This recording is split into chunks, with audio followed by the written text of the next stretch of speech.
Hello. Hello, everyone. I hope you are all having a wonderful night. Welcome to this year's first episode of the first 15. It's been a long one. We've had a lot of great games, and as I am wont to do with any given, year, we are going to do our game of the year this night. We will be announcing the winner of the Golden Clock, which is for a game that came out on the first 15 proper, that achieved the rating of first 15. For first 15. Any game that achieved the rating of 15 hours, please, and is eligible. So I do apologize that I'm sort of rambling at the moment. I'm trying to fix something that I did earlier today, and for some reason it was completely messed up. When I got home, I just looked at my computer screen and I'm like, oh, what the hell is going on?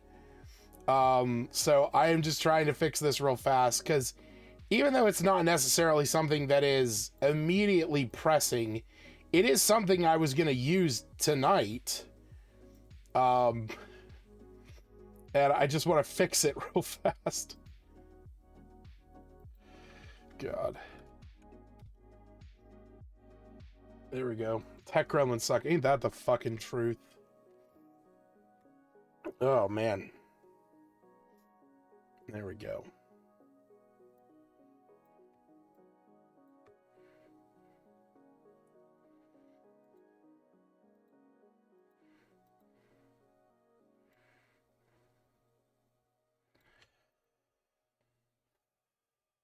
Of course.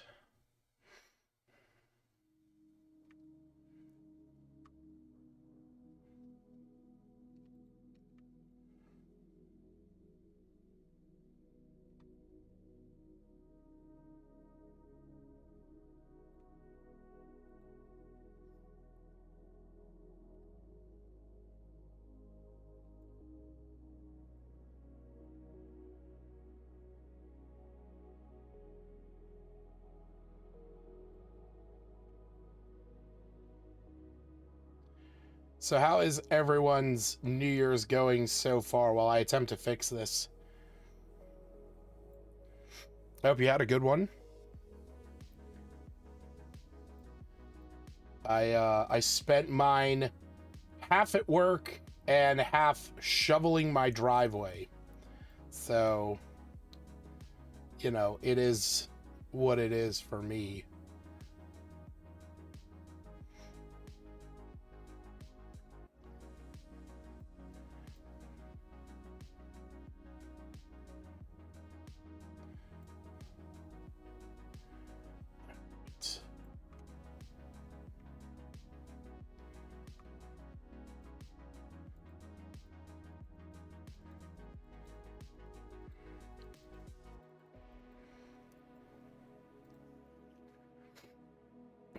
That's fine. That works.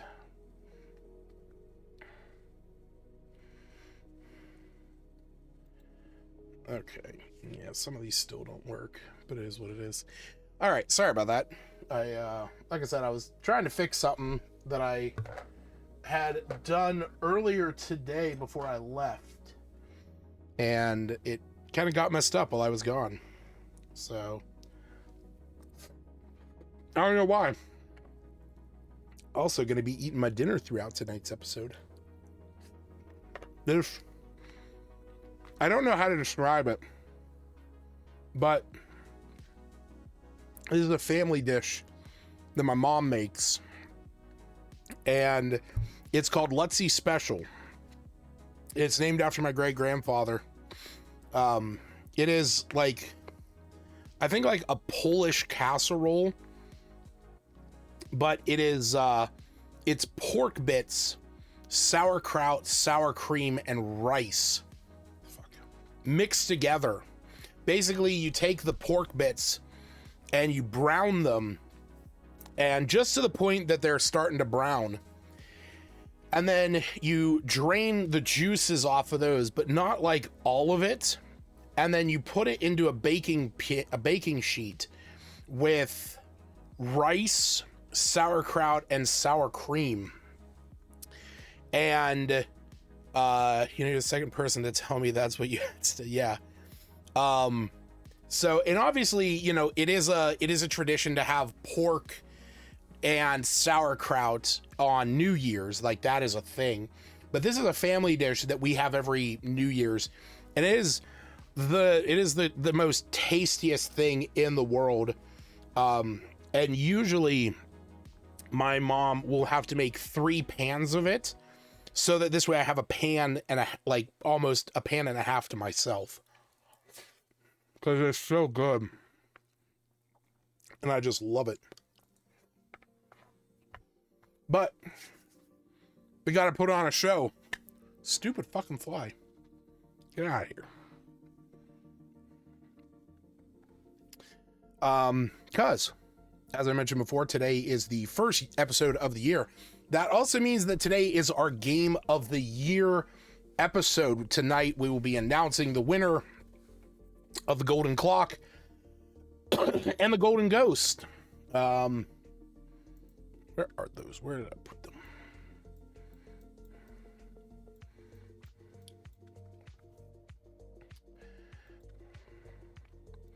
There we go. We got the Golden Clock and we have the Golden Ghost. So we will be announcing the winners of these 2 awards later on. We got to get through the episode proper. So to jump into that, hello everybody and welcome to tonight's episode of the First 15. Thank you so much for joining me. I hope you had a wonderful night. If you are new to the show, thank you so much for coming by and hanging out and spending a little bit of time on this Thursday night with us. And if you are a returning viewer, thank you so much for continuing to come by, hanging out, and just spending a little bit of time each week with me. As I mentioned, this is the First 15. If you're wondering what that's about, well, it's pretty simple. Basically, every week I sit down with a handful of games I've never played before, and I play each one of them for just 15 minutes. This week, we are going to be playing Castle of Alchemists, Forward, Escape the Fold, and Crypt of the Necrodancer. After each one, we will ruminate on it, think about the things we liked, things about the things we didn't like, and then give it a rating on this beautiful tier list you see next to me. Ratings as high as 15 hours, please. 1.5 hours for sure, 15 more minutes. 15 minutes was enough, and 15 minutes too long. I gotta say, this season had a lot of bangers. Or let me rephrase that. This season had not a lot of trash. Usually the 15 minutes too long column has maybe like 3 or 4. I'm very happy to think that this one has not had that many.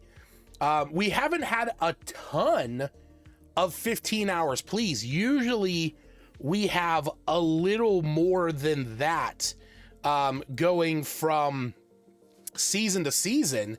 I mean, usually by the end we have almost double what we have there. But we still do have 6 more episodes just, in this season. Obviously, every 20 episodes is a new season. But yeah, I'm just really surprised we haven't had anything too crazy in the 15 hours please yet. So, but hey, who knows? Maybe today, one of these three could be a part of that. Additionally, we do a giveaway here on the stream every week. This week, we are giving away a copy of Grip Combat Racing. If you're interested in entering to win that, go to kelscorner.com, click the button that says join the game giveaway. That'll take you to the Discord, and just click the red confetti button at the bottom of the giveaways channel. It's that simple. But without any further ado, oh my God, wait, hold on. Did I? That's hilarious. Well, there's going to be a little more further ado because I forgot to download.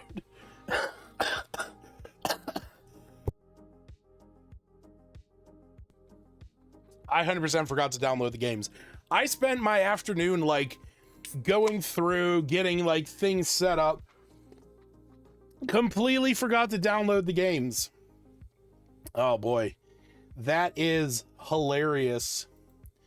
Well, while it downloads, I guess I can show you something that I have been working on.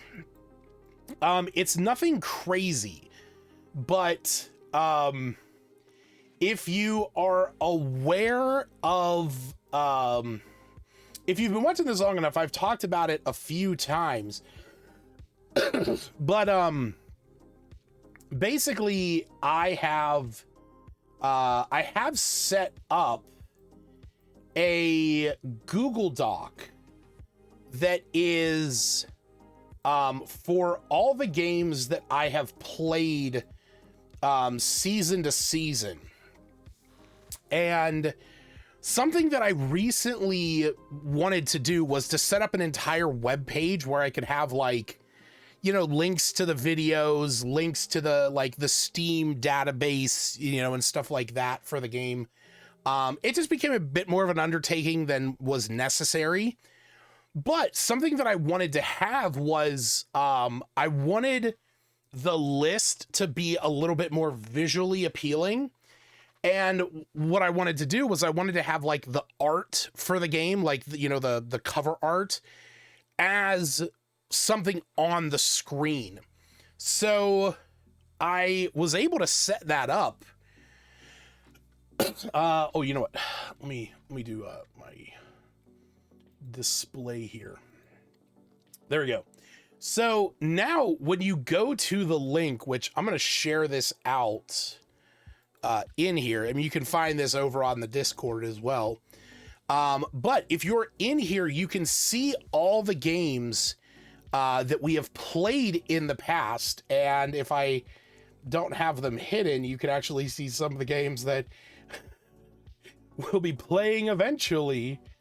Let me go ahead and hide these because some of these are not happening yet.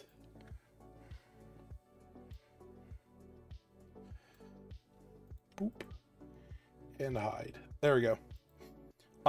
But I set it up now so you can actually see the art for the game. Some of them, for some reason, aren't working, and I don't know why.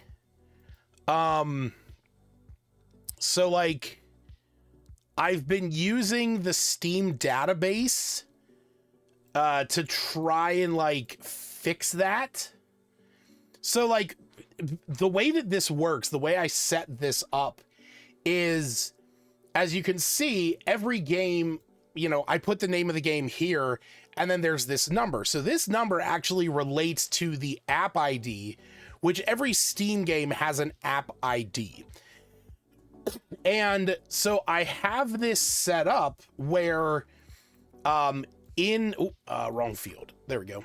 So in here, I've designed a whatchamacallit, a script that runs in the background, which basically pulls the Steam database. It essentially pulls the Steam store.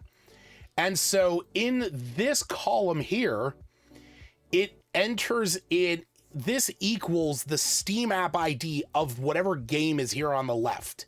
And then this pulls the image here on the page for the actual game itself. Well, not here, but like if we pull this up on Steam, this is the image that comes from like Steam's, where is it? It would be under metadata. Yeah, I believe it's one of these images. Yeah, it should be like one of these images essentially. But it basically just pulls that so that it shows the art. The problem is some of them don't exist in their like existing format. So for example, Echo Generation, that game doesn't actually exist in its iteration when I played it. It is now Echo Generation Midnight Edition. So I had to change the name. I either had to like change the name, or what I have to do is I can leave the name what it is, and then I have to go in and copy this and paste it so that it gives me that art. And I essentially have to do that with all of these. So like Going Under is a thing, but for some reason it's not pulling it up. So in here, I just have to paste this and like, you know, copy this formatting just so it looks good. My end goal is that I want to be able to get, like, I can hide this column so that you don't have to see the Steam ID. But I want to be able to go through all this so that there's the art for the game that we play. Like this one, for example, we played Undermine. We did not play Undermine 2. So like I have to go in and change this one so that it's the normal Undermine. But luckily it's doing a lot of the work for me. Like this one is just the wrong game. And I realized that having this was gonna be so nice because it means that I, like, when I see it, it's like, oh yeah, I now remember what that game is. Oh God, the procession to Calvary.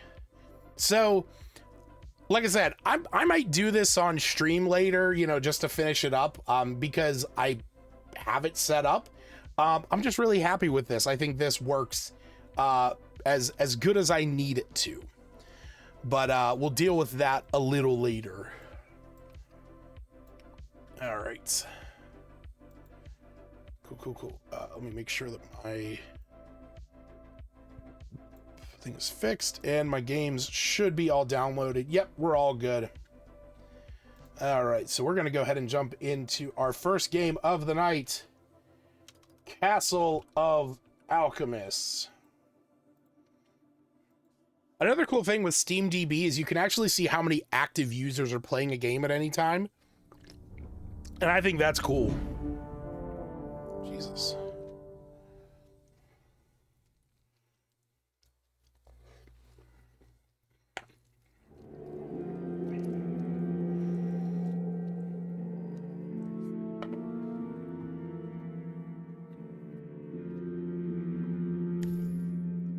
Can I play with the controller?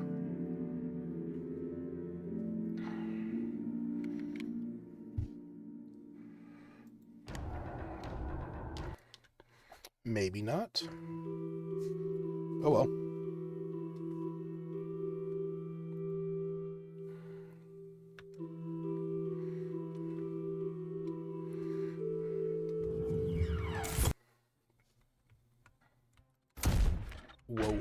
Whoa. Fuck. Oh, it's a dash. I was like, what the fuck is this thing showing me? Hold on. Is there no controller support? There is not. Okay, that's fine. I just wanted to double check. Okay. So we can mantle over stuff.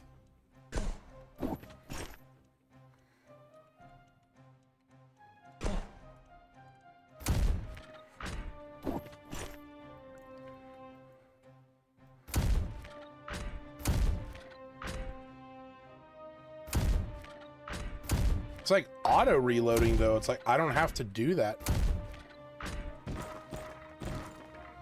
Tab? Oh shit, okay. Oh fuck.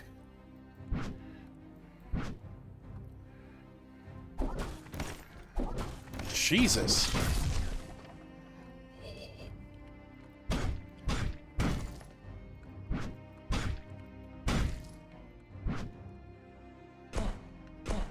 Can I not get in there?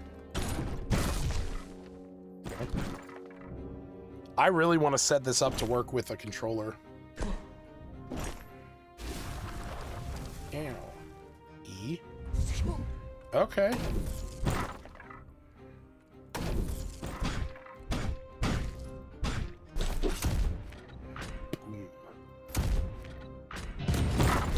Oh, what Q?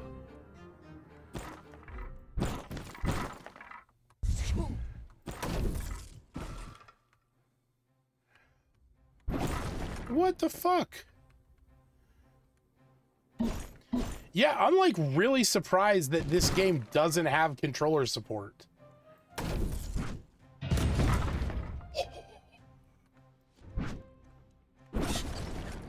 Okay, so 1 and 2 sets a trap, I know that.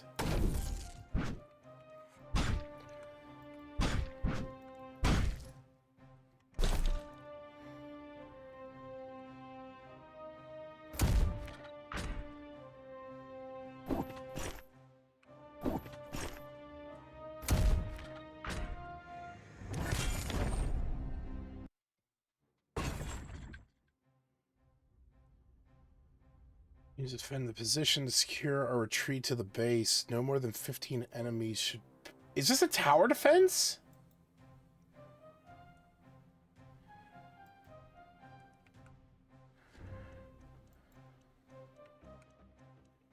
Oh my god.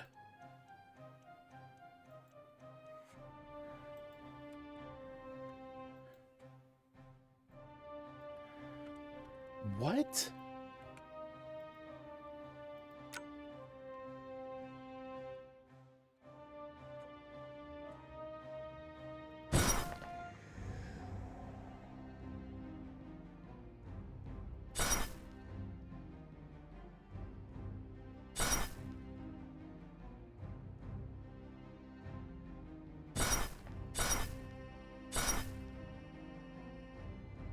Okay.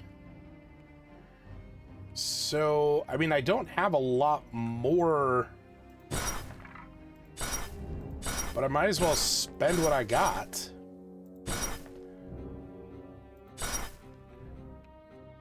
Okay.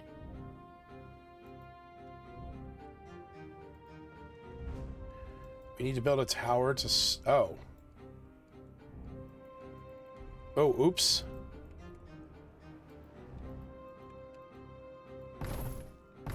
My bad.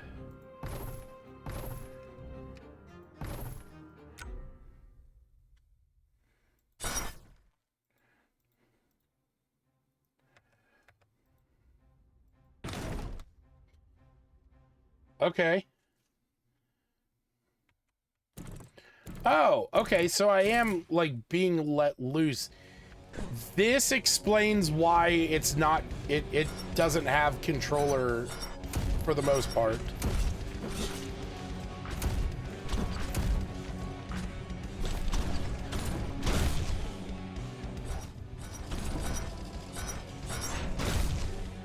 Jesus. Wow.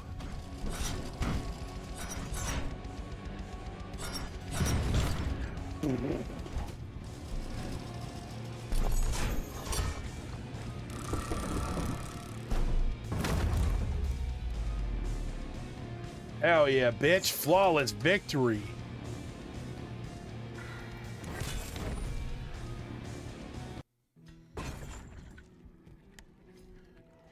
Welcome back, Commander. Blah, blah, blah, blah. Operational. Okay.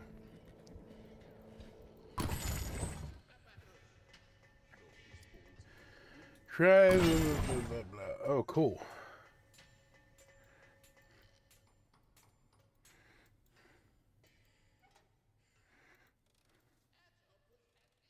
I do want to skip it, but I don't at the same time.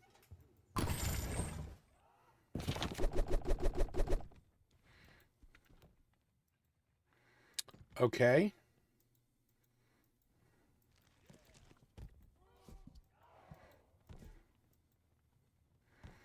All right, let's go here. I want to see what all do we have.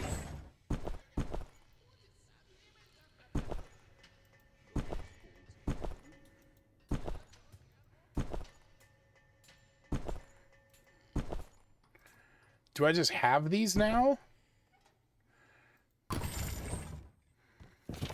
I guess. Mechanical track, explosive flight. Okay.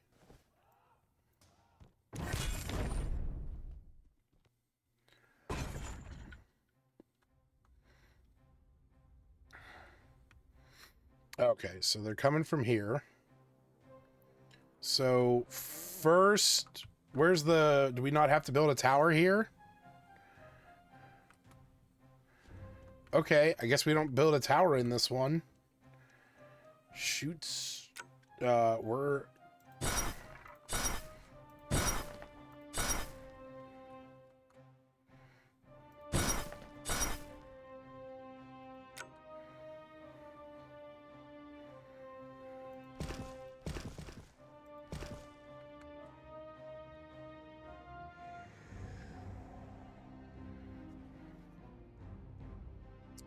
you know what?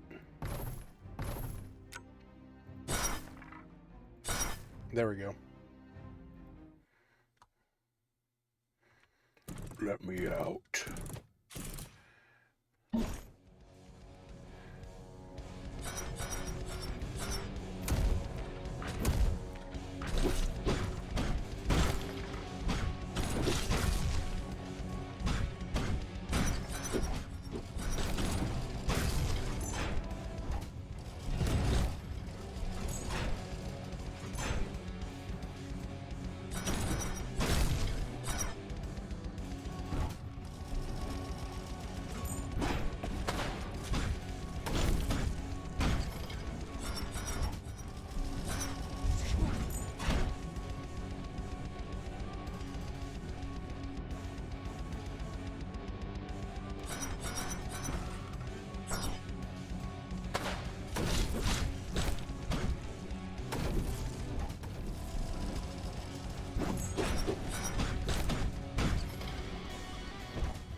Okay.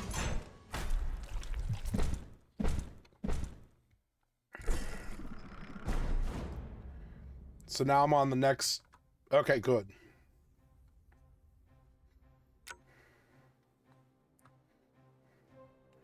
Well, okay.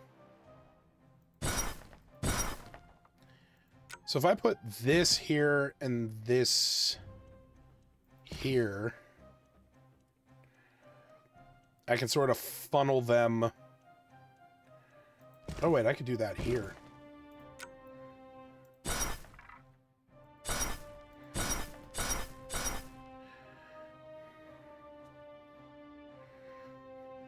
What's this? Oh, my God.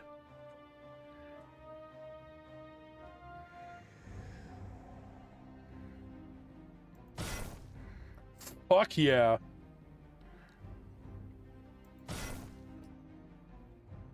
That's so cool. All right, let's go.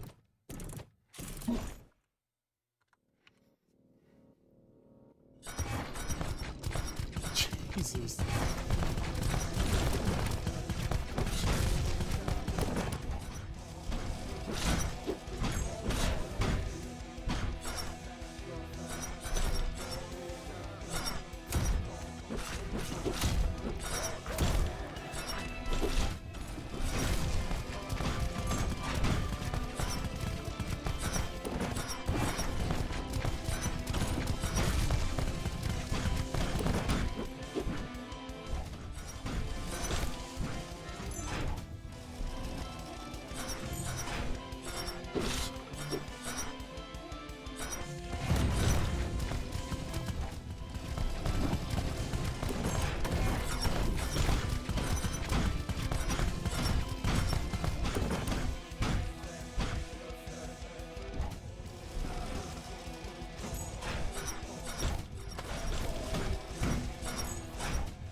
Whoa, whoa, whoa, what the fuck?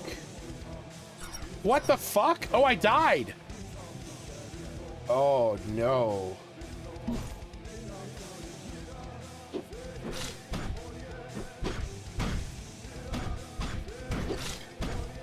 I wasn't paying attention to my health. That sucked.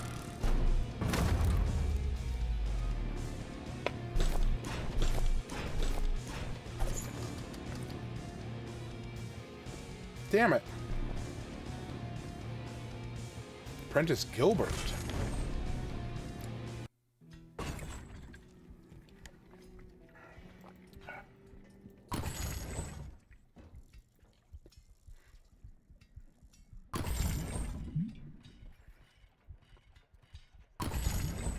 Mutations?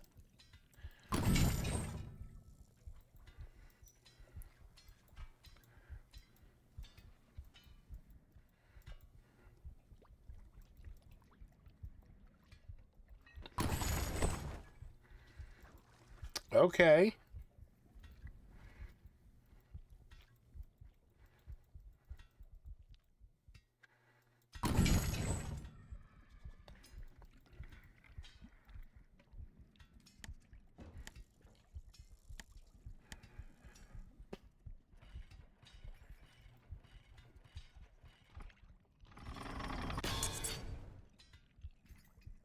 Hydro puddle on hop. Okay.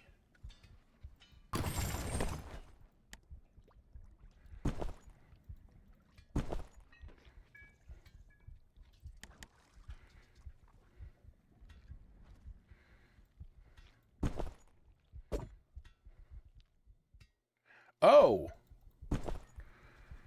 I see. This one has 100% crit chance. I would want that. Mutate. Increase critical... Oh, okay. So this is just... I get it. I get it.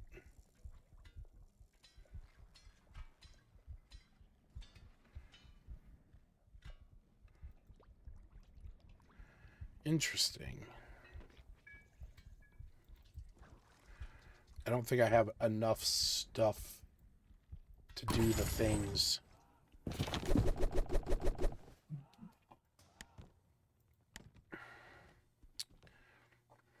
Oh, cool. There's challenges too.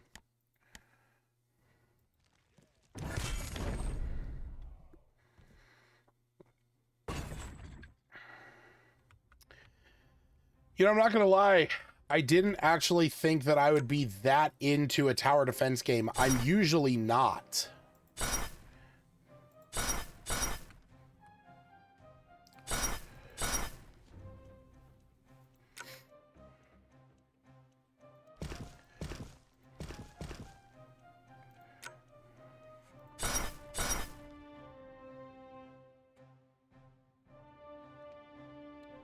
You know what?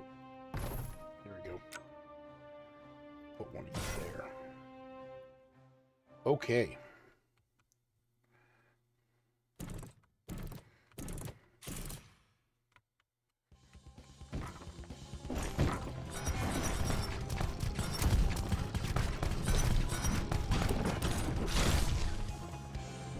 Shit, time's up.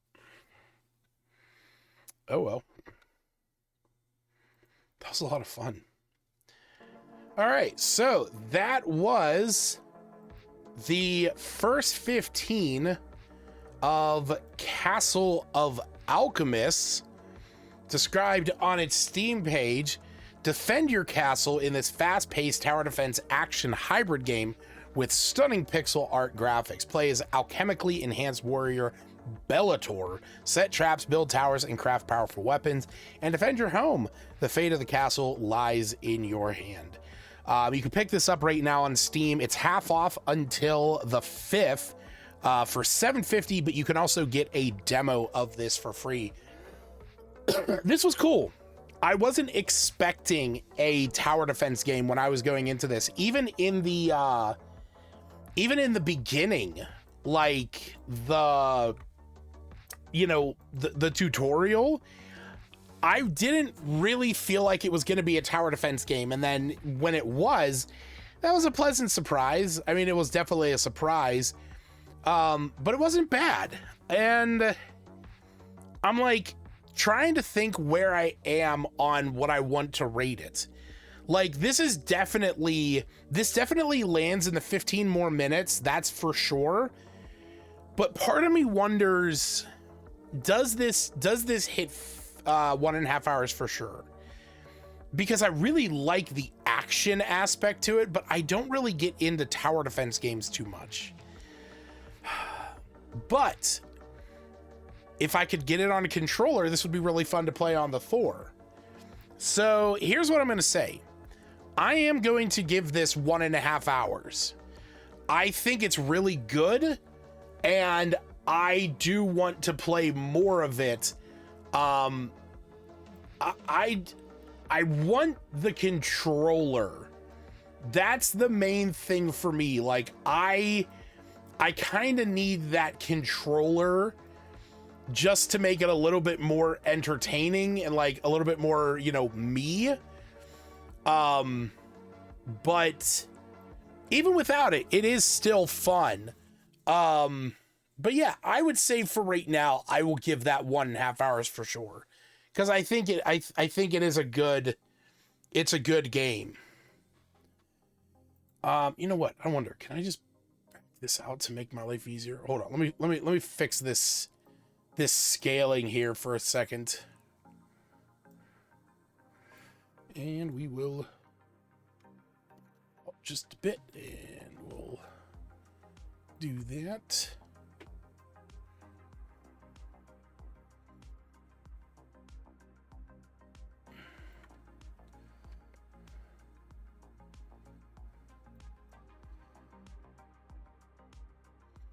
There we go. That'll work.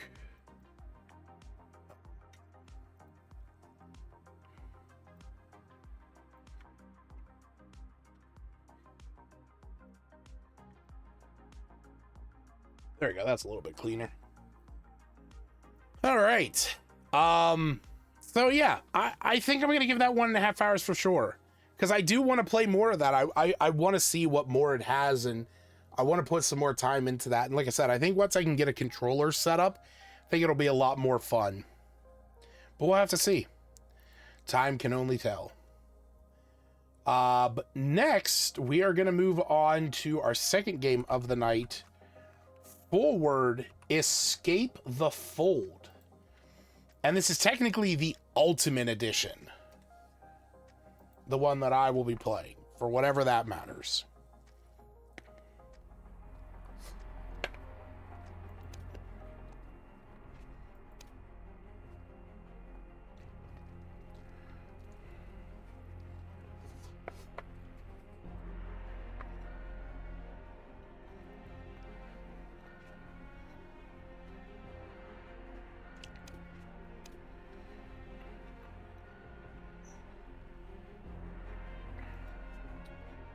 Okay, why is it not showing?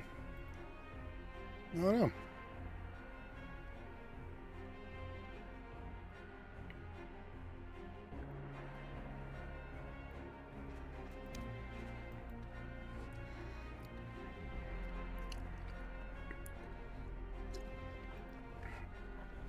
Tutorial? Nah, let's just play it. Nah, we'll do the tutorial. All right, I'm gonna start the timer. Welcome to your first game of Forward. The goal is to beat this dungeon by moving from card to card. Okay, so this is my character's card. Yay, I got armor. Okay. Armor will take the damage. Yeah, I get that. I got some gold. Oh, I got attacked by a bear! I enter the field of vision for an enemy, so they attacked me. Okay.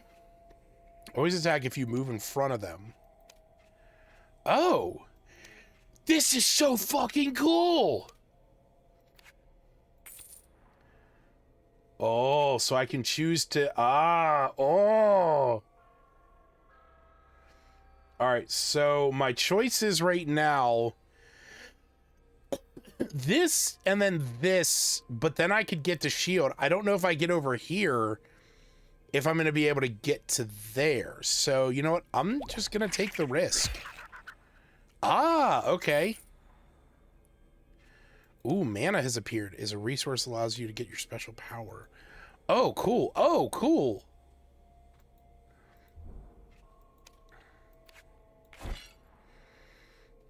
Note that you can only reach cards that are directly... Ah, okay, good. I was curious about that. Damn you. But now we can get that ooh, and oh, we got mana ring up there. Okay.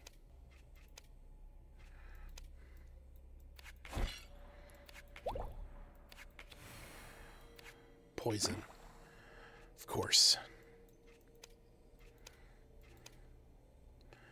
Ooh, I guess I could take the mana,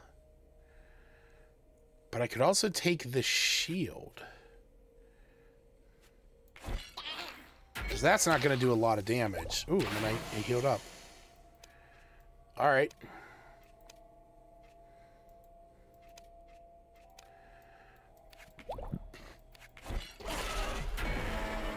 Hell yeah, bitch. Yeah, I'm ready for the... Fuck yeah, I'm ready for the full game. Your vision becomes blurred. A demonic presence is close by. You open your eyes, see a black shadow. It lunges towards you. Devour your dreams and souls. Life has already done that.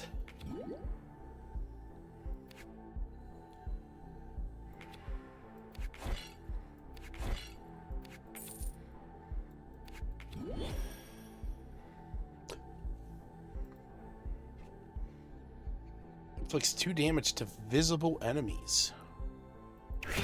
Oh, wow. Okay.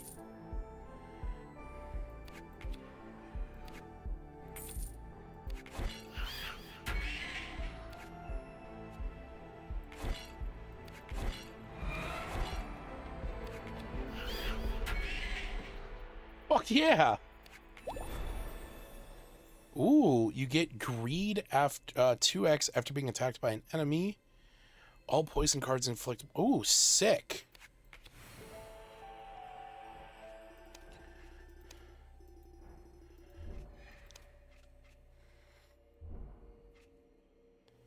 Okay, while digging, you find golden chest filled with sparkling objects. Oh, nice. Let's. You know what? I say let's take this.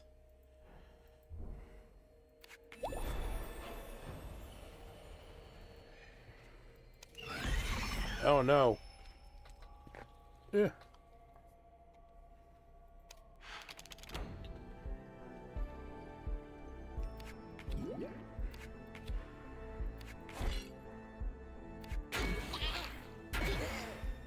What was that? Powerless.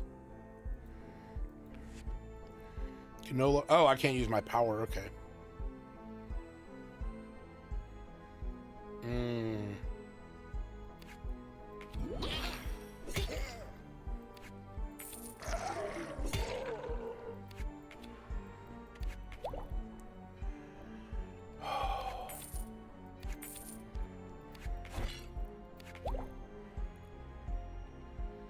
Nope.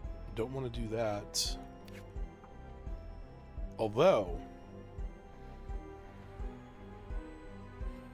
it's going to be about the same.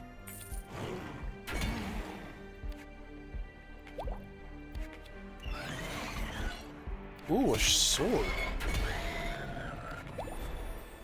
Golden armor. When you attack an enemy, you get greed 2 and protection 2. Interesting.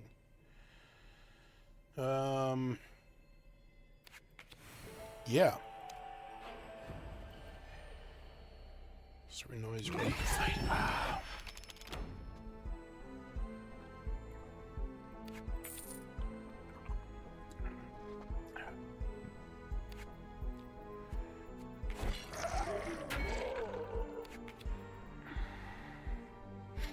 Ooh.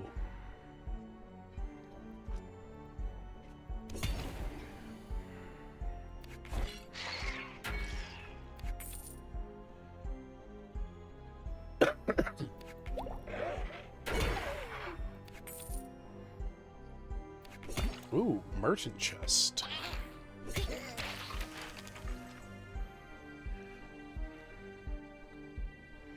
Places all hard cards with monster eggs. Ew. You get... Oh, nice. Chest gives you 2 armor durability. You know what? I'm going to take that and that.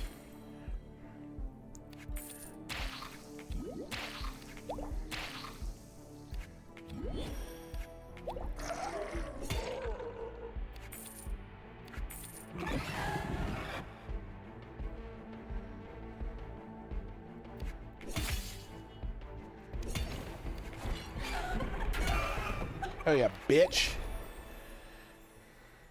-1 to enemy and plus... Oh, God. Get 1 skull after being attacked by an enemy. Oh, what's a skull? I don't know what that does. When you receive blindness, you gain 1 mana. Oh, God. This one sounds like the least terrible. So a large tavern? Hell yeah. Nice. Death is the gift I offer you. Oh my God.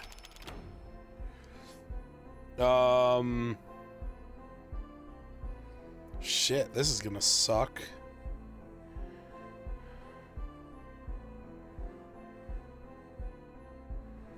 Oh my God, one way or the other, this sucks.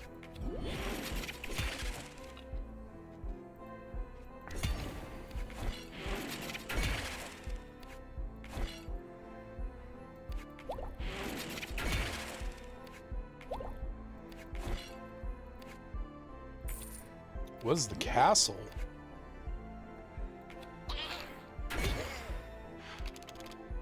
Oh.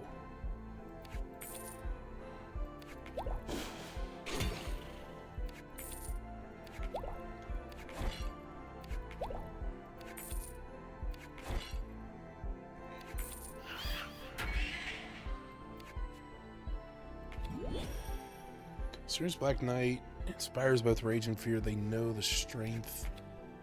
Okay. Oh, shit! I can play as the Black Knight now. That's cool. Alright, poison's gonna deal some damage.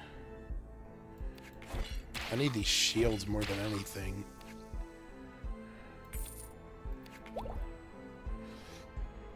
This is actually the better course.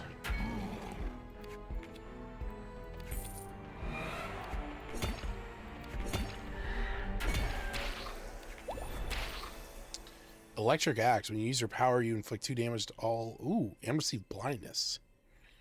You pick up a corrupted item, gives you +1 healing cards. You know what? Electric Axe. Should open Frenzy, Gigantic Dog. Oh, no. This game is great. I love this. This is so good. I'm gonna be poisoned more. Yep. Fire Salamander, Merchant's Chest. When you lose all your HP except 1 oh my God.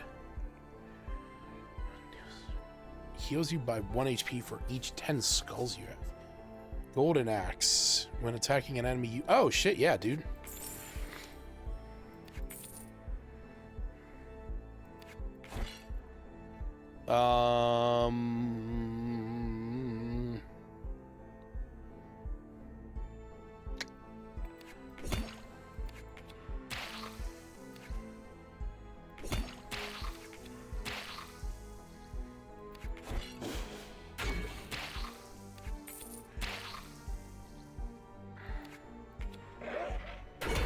Fuck, I should have used my power there. I will use my power now.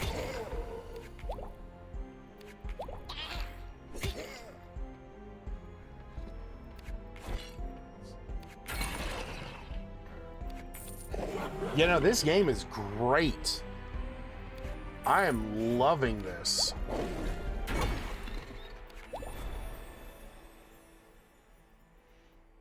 How many corrupted items do I have? I don't think I have any corrupted. Yeah. All healing cards heal you from poison. That's good.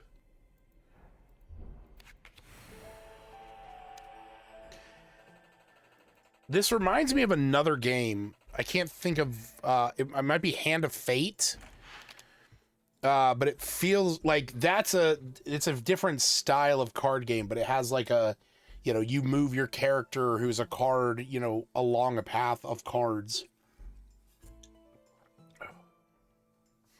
Reveals the distance left.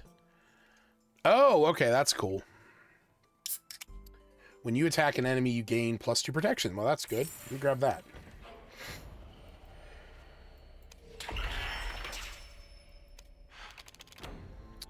Keep thinking time is going to be up due to the pace. Yeah.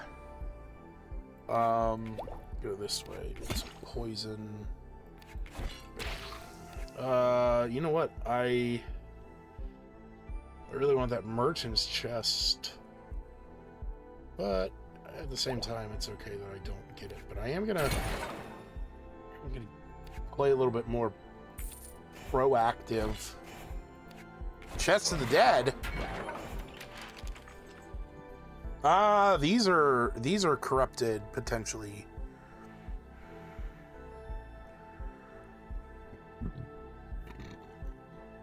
Gives -3.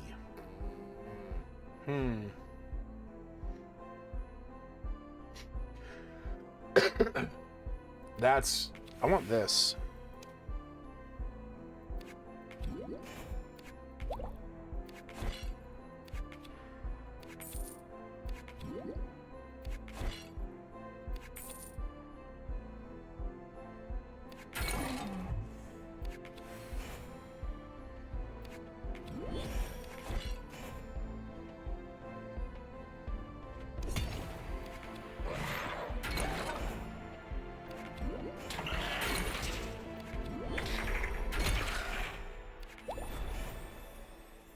Adds 1 chest for each corrupted item. You gain 3 gold each time you start a level.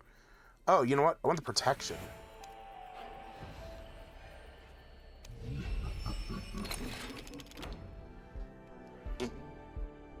Shit. Well, neither one of these is good, but this is the least worse.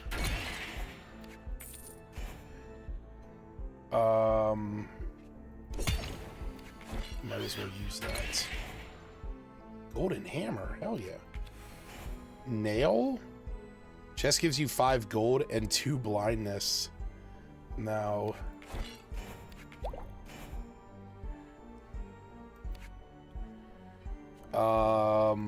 yeah.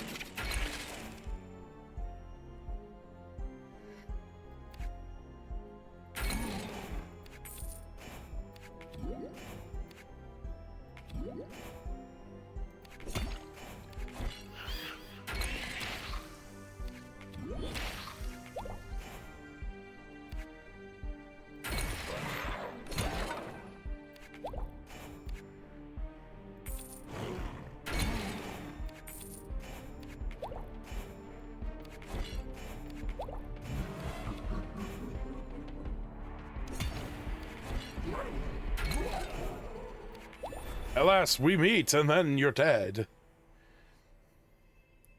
The boss's loot will always be a healing card. The gold cards have a 30% chance of giving you a mana point. Sure, we'll grab the lapis lazuli.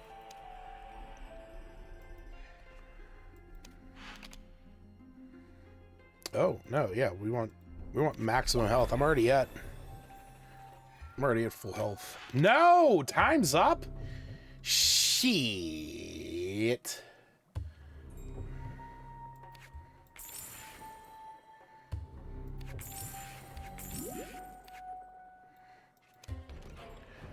Hold on. I'm on the last run.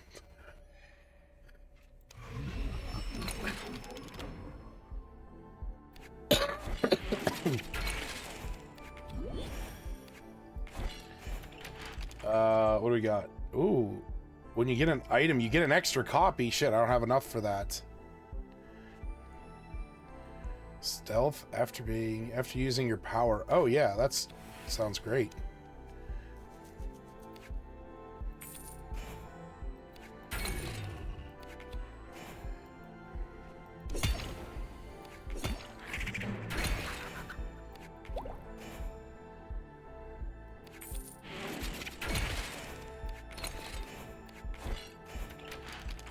What do we got? No longer poisoned.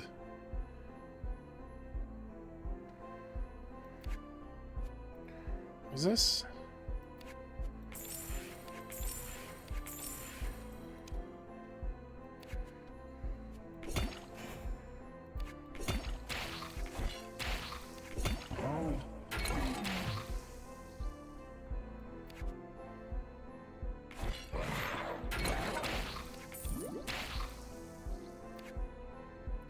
This is where I'm gonna die, right here. I have 15 points. That's a combined of 21. Yep.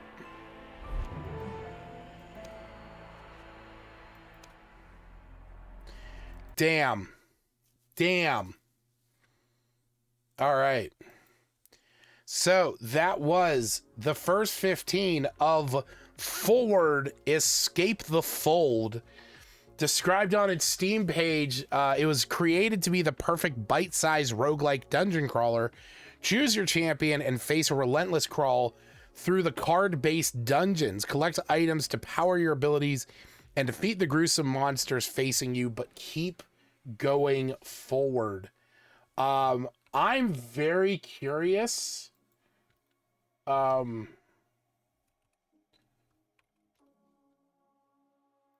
This is on the iPhone. And it's $2. I might just buy this for the iPhone. So is that like the ending? I mean, I think I was at the end of the run. For sure. This was great. I want to play more of this right now. This was so much fun. By the way, you can pick this up right now for $5 on Steam. But like I said, you can get it for $2, at least on iPhone. I legit want to play more of this. This, if I could, this would get my 2025 poop game of the year, because I feel like I'm going to play the shit out of this. But my God, this is going to be an easy one for me. This is 15 hours, please. I'm going to play the shit out of this on the Thor. Like, if I can get that on the Thor as like its own app, I'm 100% doing that, because this is just a great game. I want to play more of this. Oh my God. That was great. Whew. Okay. Yeah, I mean, I guess I should say some of the things that I did like about it. I mean, I love card. I mean, the card aspect of it, you know, moving from card to card was really cool. It was very fast paced. It's just kind of what I love, you know, in quick games like that. I mean, I don't have much more to say. I really just want to play more of that. That was a lot of fun. So I think with that, we're going to move on to our third game of the night. Crypt of the Necrodancer.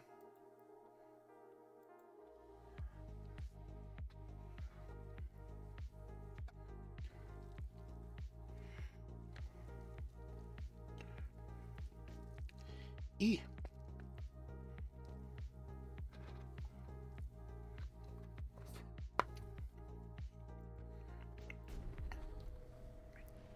They told me I was too young.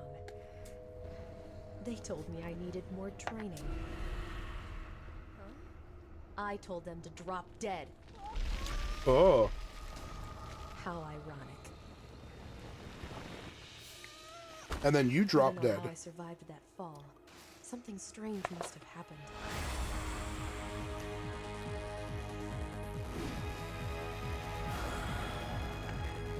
My pulse is beating like a drum, but my blood is running cold.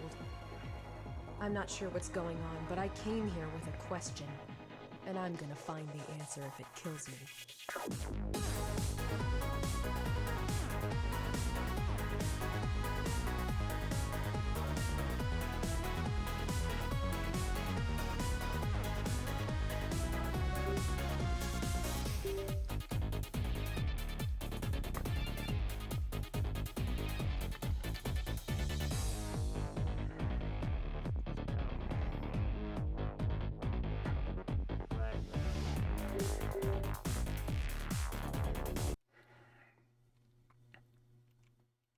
Oh, wait, what?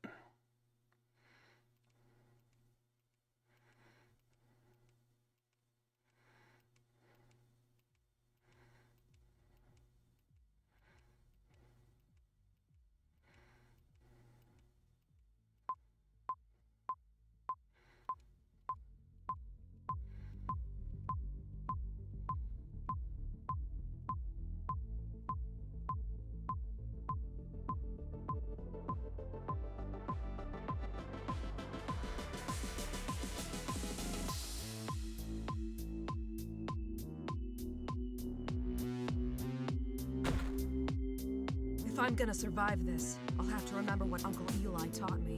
Oh, we gotta start the timer.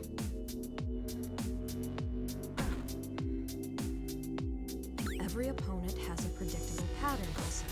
Learn that pattern and you won't suffer so much as a scratch. That green guy didn't move at all, and this blue one just moves up and then down, so if I attack him from the side, I'll never get hurt. A broadsword, not as sharp as I'm used to, but I bet it can still take out 3 enemies in one shot.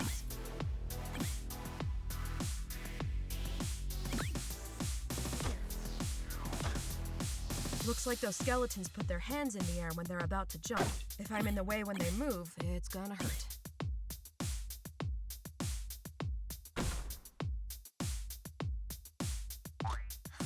That trap is mostly harmless, but Eli warned me of deadlier traps to come.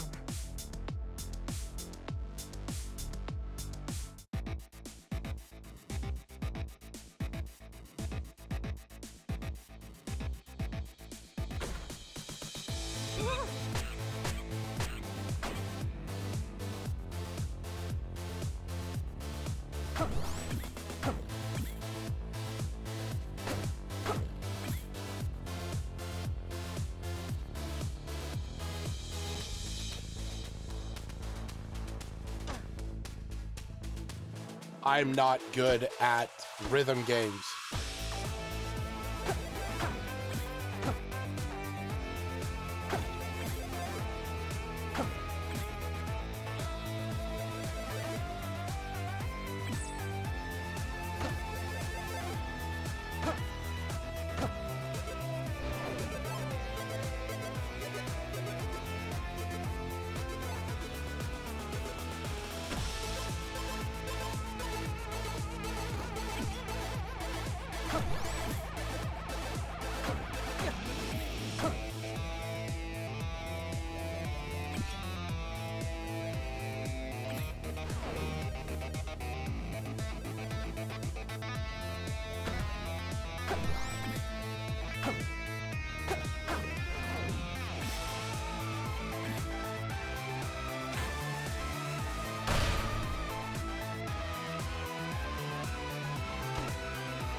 Damn.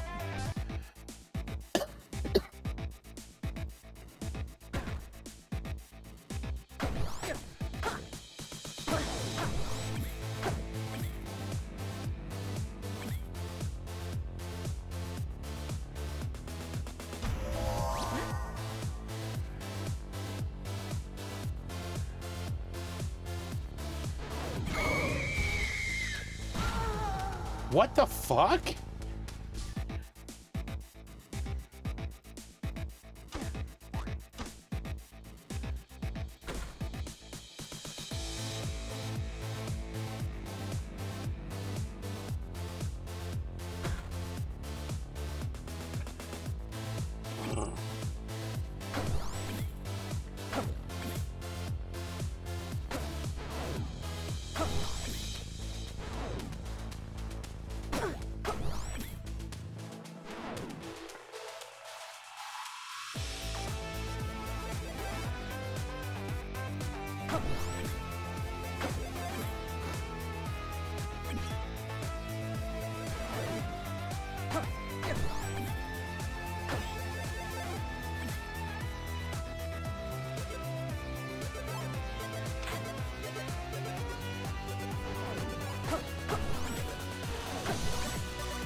Fucking hell.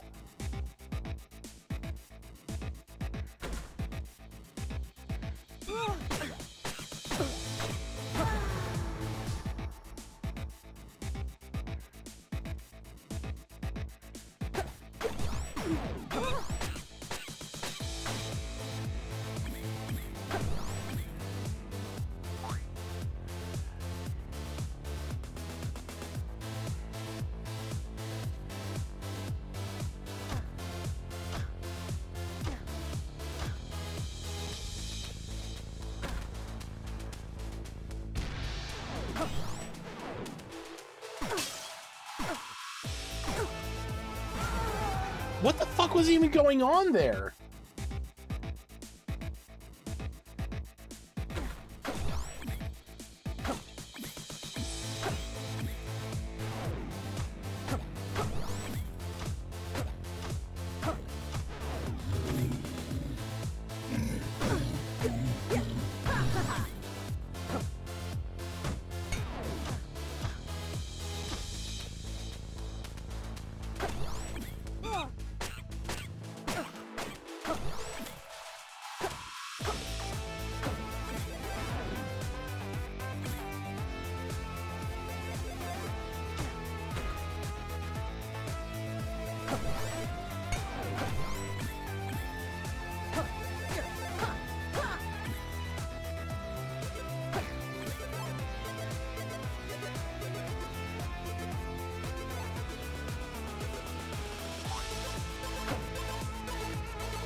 Yeah, that fucking monkey is just the worst. Okay.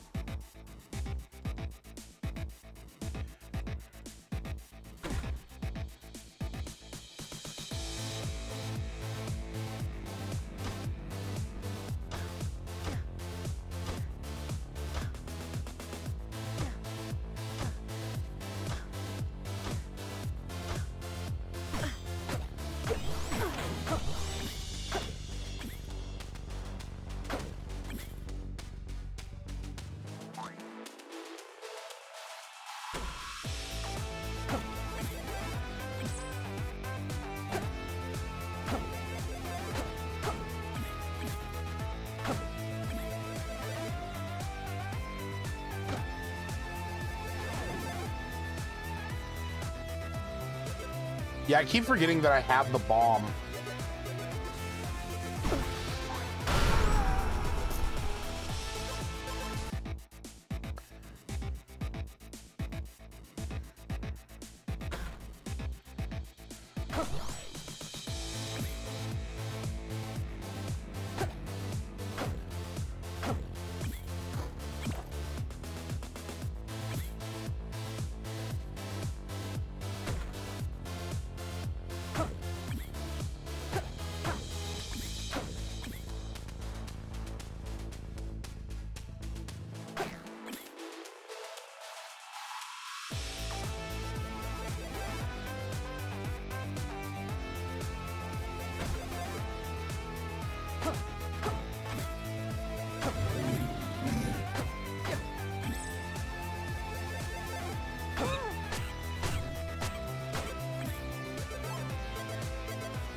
Dude, it's so good.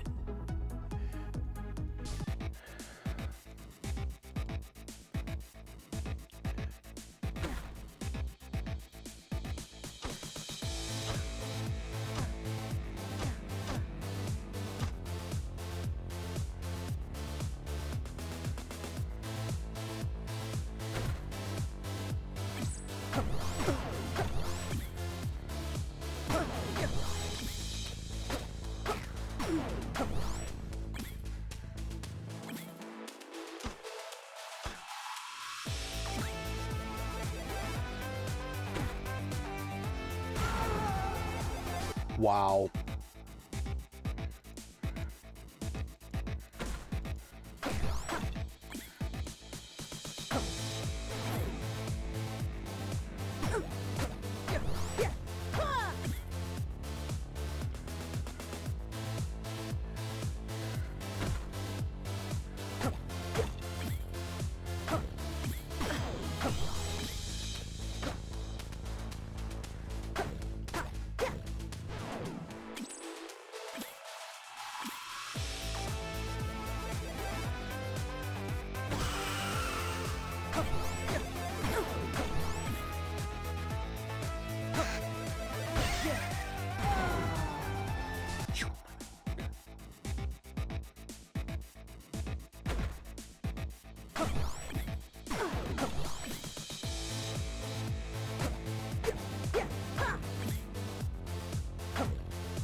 All right. So that was the first 15 of Crypt of the Necrodancer. It's described on its Steam page as an award-winning hardcore roguelike rhythm game. Move to the music and deliver beatdowns to the beat. Groove to the epic Danny Baranowski soundtrack or select songs from your own MP3 collection. I didn't realize that. That would be cool. I wouldn't be able to play that on stream because of copyright, but if you want to pick this up for yourself, until January 5th, you can get this for $3. Legitimately a good value for what it's worth. As for my opinion on it, I am not good at rhythm games. I've always kind of had an issue with them, but I don't really get into rhythm games too much. But I will say, this game was great. I do love the roguelike aspect to it. The rhythm part of it does make it really fun. And I was getting very into the music. I know you can get the soundtrack, so I might have to get that, because the soundtrack is great. I would love to like look up a video about like tips and tricks for getting through this, because again, I'm not good at rhythm games, so maybe I just need to play on like mouse and keyboard or something like that. But this was legitimately fun. As for the rating, I'm gonna give this 15 more minutes. He's gotten pretty far. Nice. I'm gonna give this 15 more minutes. The reason I'm not gonna give it a higher rating is because the merchant singing is one of my favorite parts. Nice. I have to look that up. The only reason I'm not gonna give this a slightly higher rating is because I don't really get into rhythm games too much. So I don't foresee myself playing this to like any kind of completion or really putting a lot of time into this. But for what it is, it was really good.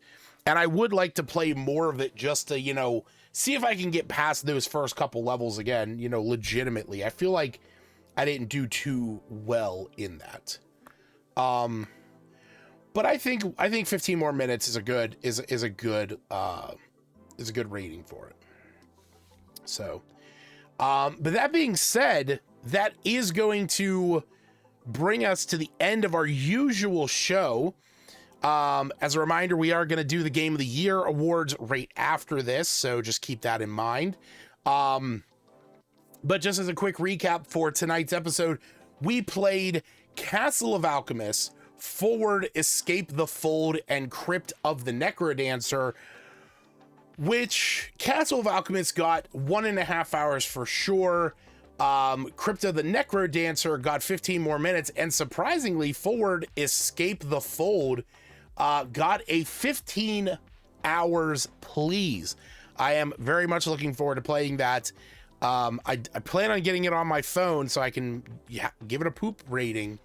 But we'll have to see, you know, what it comes down to, because like I said, that is a really fun game, and I do want to play more of that. You can join me next week on the 8th, January 8th, episode 175, as we will be checking out these 3 games: Caravan Sandwich, Godlike Burger, and 9 Souls. So if you are interested in any of these 3, you want to come back and hang out with me next Thursday, we'll be checking out these 3 games. All right. So before we move on to Sandwich and then Burger, yes, indeed. So before we move on to our Game of the Year, we do have to announce the winner of our giveaway for Grip Combat Racing. Save the trouble and just have a patty melt. Yes. So the winner of Grip Combat Racing is Glenn.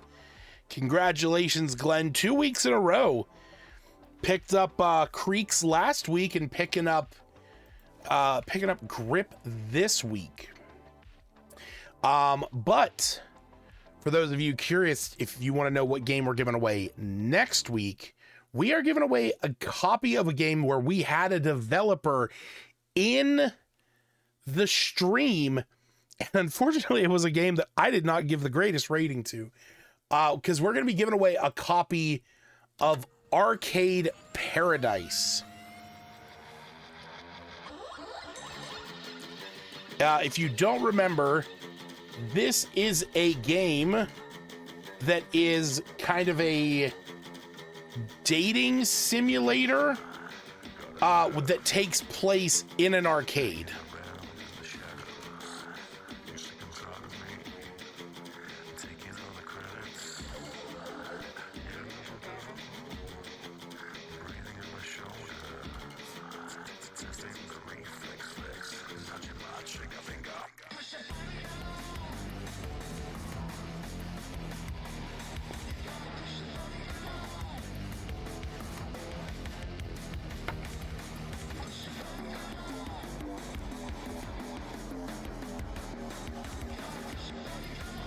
Oh, you know what? I'm sorry. I'm thinking of Arcade Spirits. This is different. I thought this was Arcade Spirits. I don't know what this game is. All right. Well, there you go.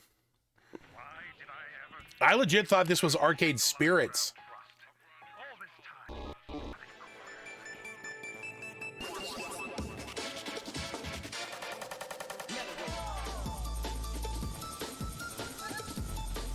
It honestly looks like an arcade game where you are running an arcade. Well, there you go. Not what I thought it was going to say, or not what I thought it was going to be. But you know what? It's up for grabs, and I'm going to hold myself to that. Sleep. This is boring. Up, bins, profit, arcade, more arcade, profit, sleep. Wake up! Mop, bins, wash, profit. Yeah, literally hundreds of games. Arcade, upgrades, more profit, sleep.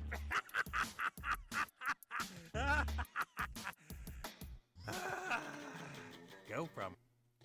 Yeah, okay. I'm not losing my mind here. This is the art for Arcade Spirits. Like, it's not the same, but it's like kind of similar. I was like, why did I think it was that?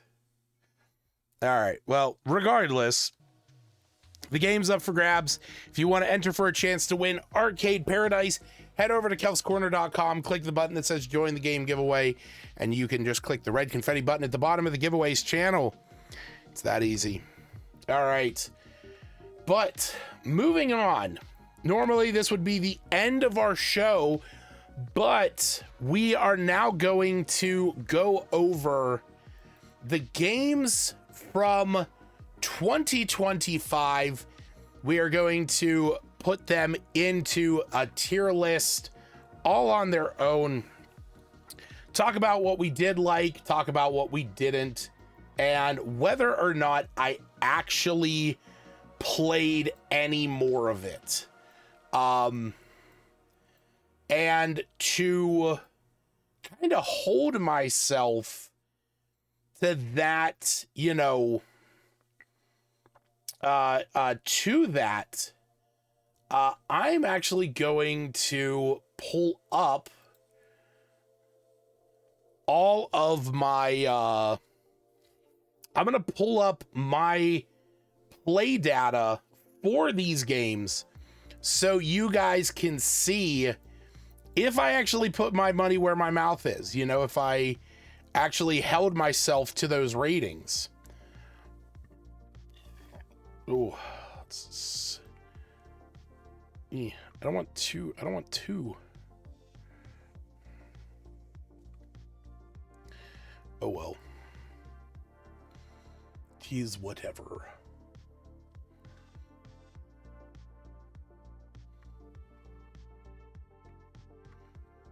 All right. So I think we're just going to go down the line. alphabetically and give them the ratings as we go. So, first off, Astalon, Tears of the Earth. So this, if you don't remember, okay, there's got to be a better way to do this. That's even hard for me to see. Okay, let's scale this over.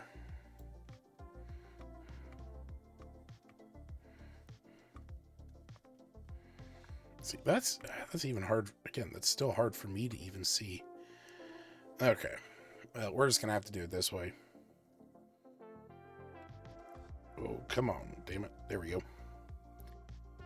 Yeah, we'll just do it this way. This should be fine.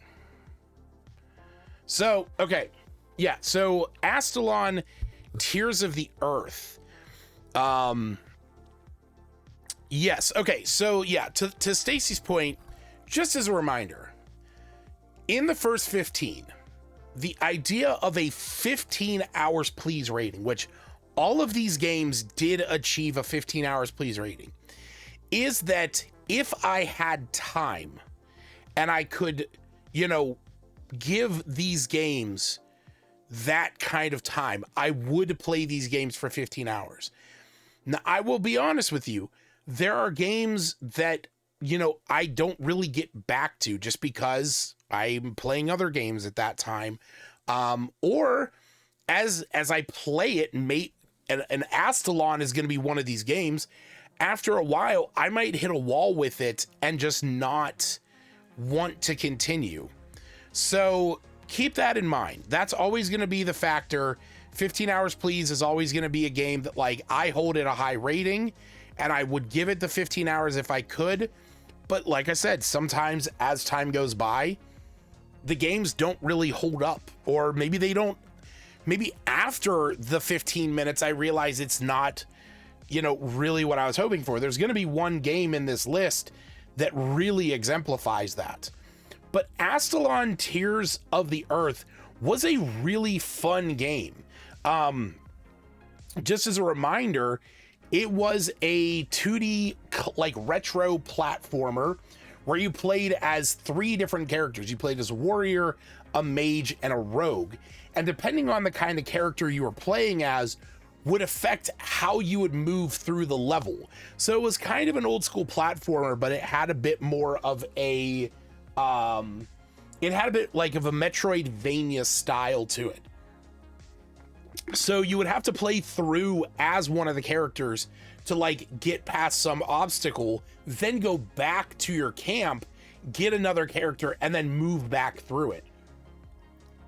It was a lot of fun, and I would like to continue playing this more on my Thor, because it was a really good game to play when I had my Retroid Flip 2. Unfortunately, I sold that, but now I have the Thor, so I would like to play a little bit more of this. That being said, I did play this game for about an hour and a half. So I think I'm going to give this one an S rank. This was a game that I really did actively enjoy and do want to put more time into. Again, now that I'm kind of reflecting on it, I do have a better chance or reason to play more of it. Up next, we have Berserk Boy. So Berserk Boy was one of 3 games one of 4 games that all in one night got 15 hours please. It was Berserk Boy, Biogun, Astalon, and Turnbreak, which is down here. All 4 of these games got 15 hours please. I was in a really good mood that night.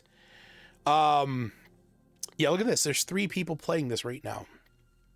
But this was kind of like a Mega Man clone in a way. That's right. We did have the developer in as well. But this was kind of a Mega Man clone. You played as Berserk Boy. You sort of had like a bird companion. You could go Super Saiyan in a way. It was really fun. The thing is that I never really got back into it just because I don't find myself wanting to play Mega Man style games that often. So it was enjoyable, don't get me wrong, but I just never really gave it, you know, the proper amount of time. So I think where I'm going to put this is in a respectable B for Berserk Boy. Berserk Boy is going to get a B. It's going to get that because while it was really fun and I would love to give it the time of day, I just don't really get into platformers like that. And to that degree, I think Biogun is going to kind of suffer the same. I think Biogun is going to suffer the same thing. This was a really fun game, you know, a side-scrolling platformer, you know, Metroidvania. I just never really got back into it. I don't find myself like aiming to play a lot of games like this that often. It was really cool. I think it is a fun game, and it's a very unique game. I mean, just like the setting of it, where you're playing inside of a living animal.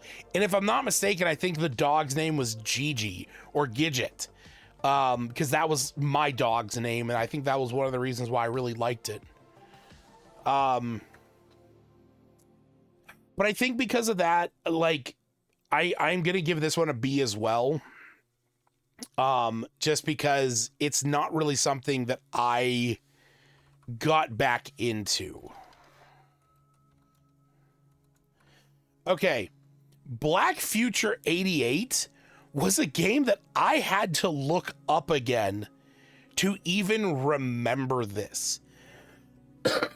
If you don't remember it, I don't blame you.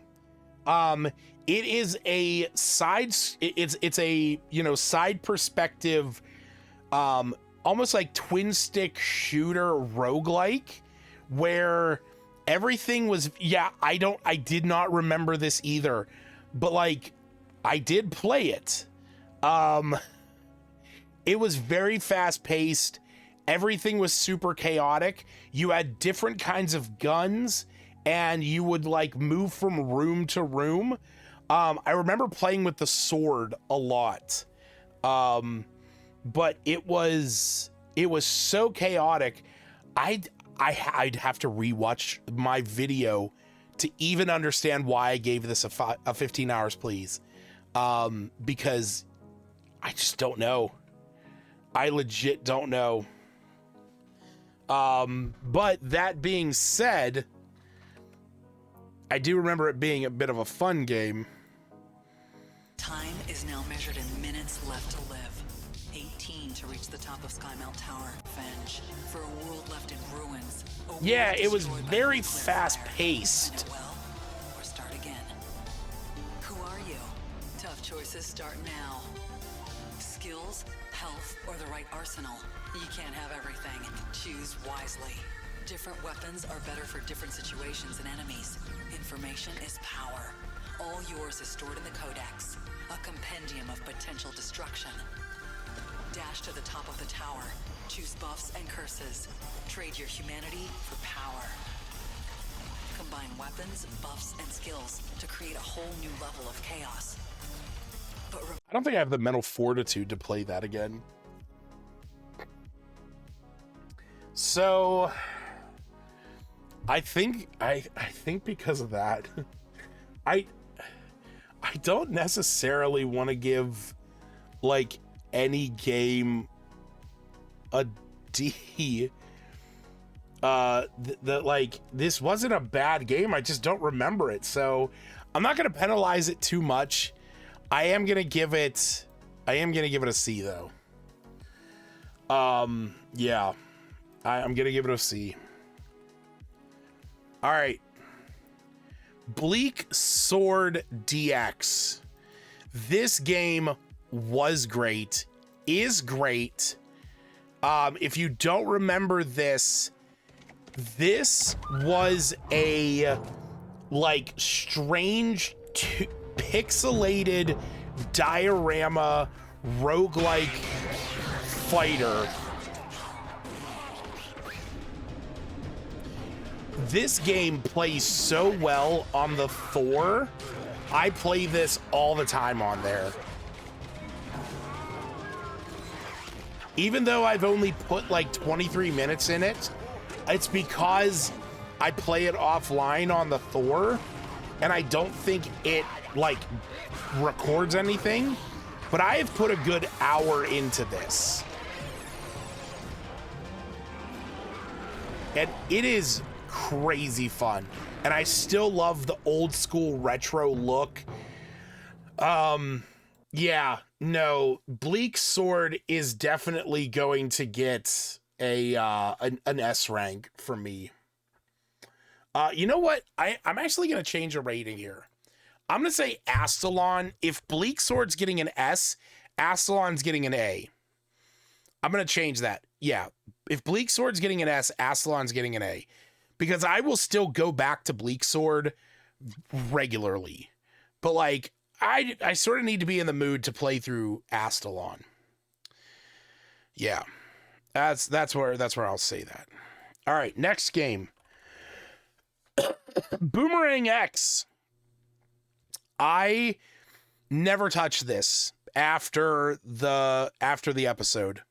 Never once.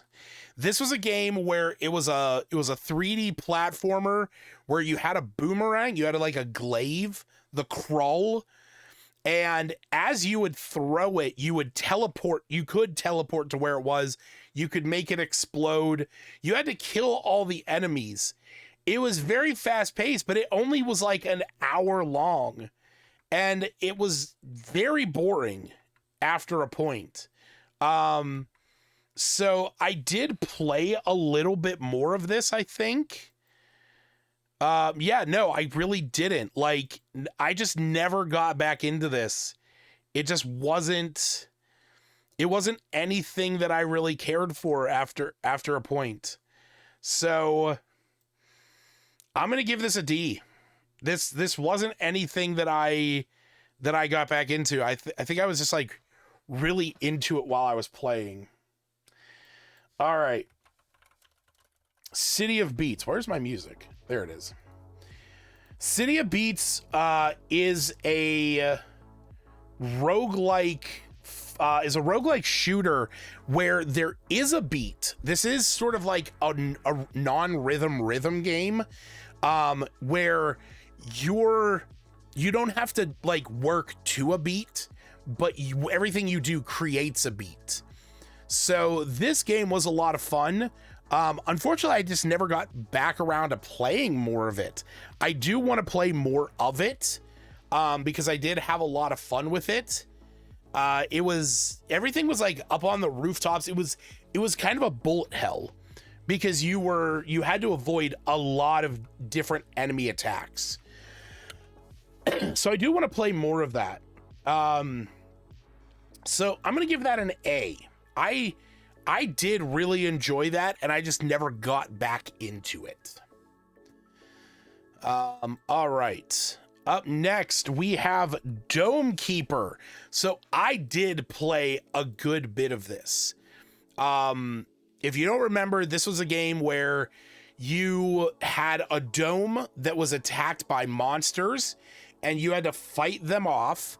And then after the different waves, you would go down into this mine underneath your dome.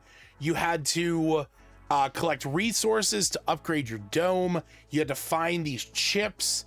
It was a really cool kind of like mining defense game, and I got into it. I played it for a little more than an hour and had a lot of fun with it. So I'm gonna give part of me wants to give this an S. But I think I'm going to give it an A because I like I beat it. I beat the first level, and I just haven't had a desire to go back in and play it again. All right. Up next, we have Doors Paradox. I loved this game. This is an easy S. This was a really fun puzzle door diorama game where like every door was a puzzle and they had a different theme, and you had to like do the you had to like do little bits and pieces of it and collect items as you went along, and this was a lot of fun. I beat this game. I played through the whole thing. I even played the sequel, which was like lock boxes. Absolutely loved this. Was really happy with this. I think it said that I played 10 hours of it. So yes, no, 100%. This is an easy S rank. This was such a fun game, and I wish that there was more games like this. All right. Up next, we have Dungeon Drafters. So this was a turn-based card game where you played as different characters on a grid map fighting enemies, and it was kind of a deck builder at the same time. I really did enjoy this. I liked the character designs. I liked the art. I just never got back into it. I had other games I was playing, and I do want to play more of it. I just never got back to it.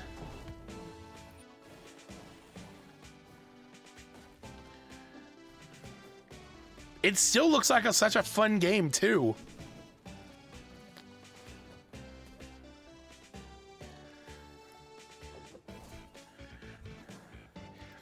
So with this, I am going to give this a B.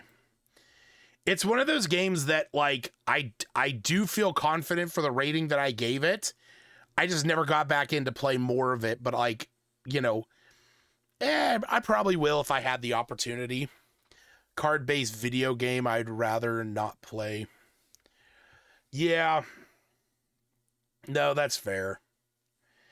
All right. Oh God. Up next, Dwarven Realms. So I put about 2.5 hours into this game. This was such a goofy game. This was a like mass mob fighter. What do they call it? Hack and slash action RPG. Yeah. So this was one of those like Dynasty Warrior games where if you want to fight like big clouds of enemies, it's for you. I had a lot of fun playing it, don't get me wrong. Here's the problem though.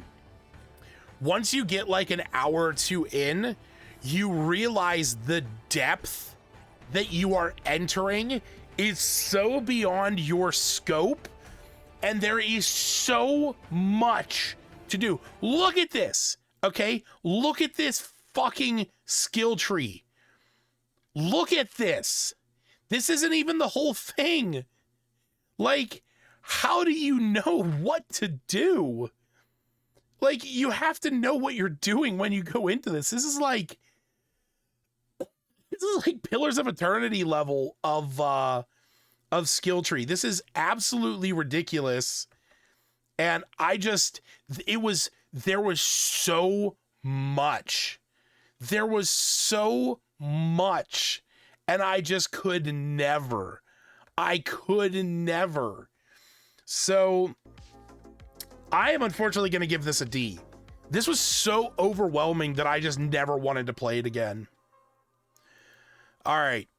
Moving on to Evil West. So truthfully, I kind of forgot this game ever existed. Oops, didn't mean to close out all the way. So I sort of forgot this game existed. This was that Wild West vampire hunter game. It was beautiful graphics. The fights were fun, but the attacks got boring very quickly. I imagine with, you know, unlocked weapons and stuff. I just never got back into it. Jesus. Fuck. Just behind you. I know you're sharpening your teeth for the president. Fucking beasts. Now, Jess. No, no. There's a house way down in Calico. They call the rising sun. And it's been the room of many for boy. And God, I know I want. Felicity, I'm coming.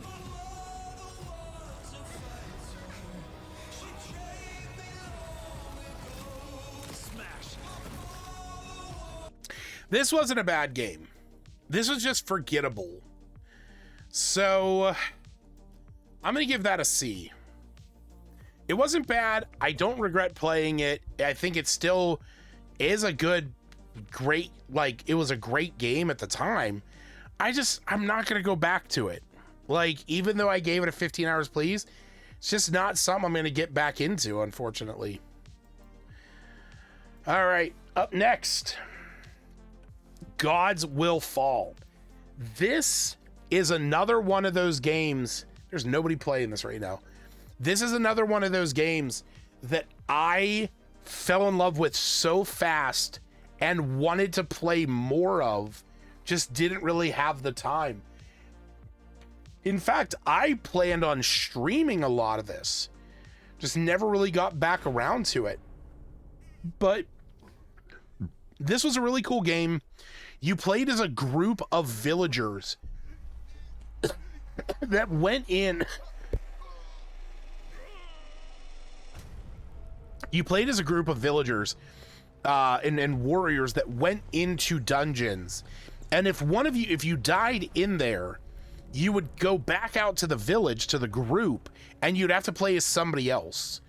And it was a lot of fun. It was very Souls-like. Like the levels were the same, but like some of the enemies would change, but you just kind of had to like follow the path. I have played more of this on my Thor. It plays really well on there on Game Hub. So I do actually play this a little bit more than it shows. Sort of like Bleak, but yeah, this is a game that I do want to put more time in. I really enjoyed this. I'm going to give this a solid S. This was a great game. Okay, moving on to our next game, Gordian Quest. This is an easy S for me. I'm going to put it up there right now. This was an easy game for me to just fall in love with. So this was a roguelike deck builder D&D style game. You had different characters. The world that you were in changed every time you went out, and you sort of had to follow these paths every time that you would go on quests. The different characters were really fun to play with and to get to know, and each one of them had a deck that you would kind of build up based on their play style. I'm not usually into deck builders like this or into turn-based combat like this where it's on like more of a grid map, but this game did it well. The only thing that I would have preferred is if I could have 4 characters, because you could only have 3, and since a standard D&D group is 4 characters, I really wanted to have 4 characters, and I couldn't, and that really sucked. But again, this game also played really well on the Thor because of the touchscreen aspects. So again, this game was an easy S for me. I loved this game, and I still play it. All right. Moving on to our next game, Grapple Dog. Grapple Dog was a really fun game, but I just never got back to it. For those of you that don't remember, this was a, pixelated 2D platformer where you played as a dog that eventually gets a grappling hook that allows you to swing through the level.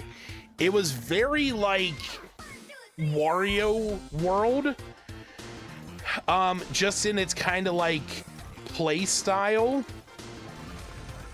That was more like Sonic than anything else. But the only reason why I did not continue playing this is because I was really terrible with the grappling mechanics. It just wasn't something intuitive enough for me that I could keep playing it. Although I would like to play this more on the Thor. Because it seems like something that would be fun to play on there. So maybe I should download that to the hub as well. But for right now, I'm gonna give this a C. This was a game that it's not bad, but I'm probably not gonna get back to it. All right. What do we have for that? Oh, Heroes of Loot. So Heroes of Loot. Oh, I guess Heroes of Loot wouldn't show up on here. You know what? We have to look at it here.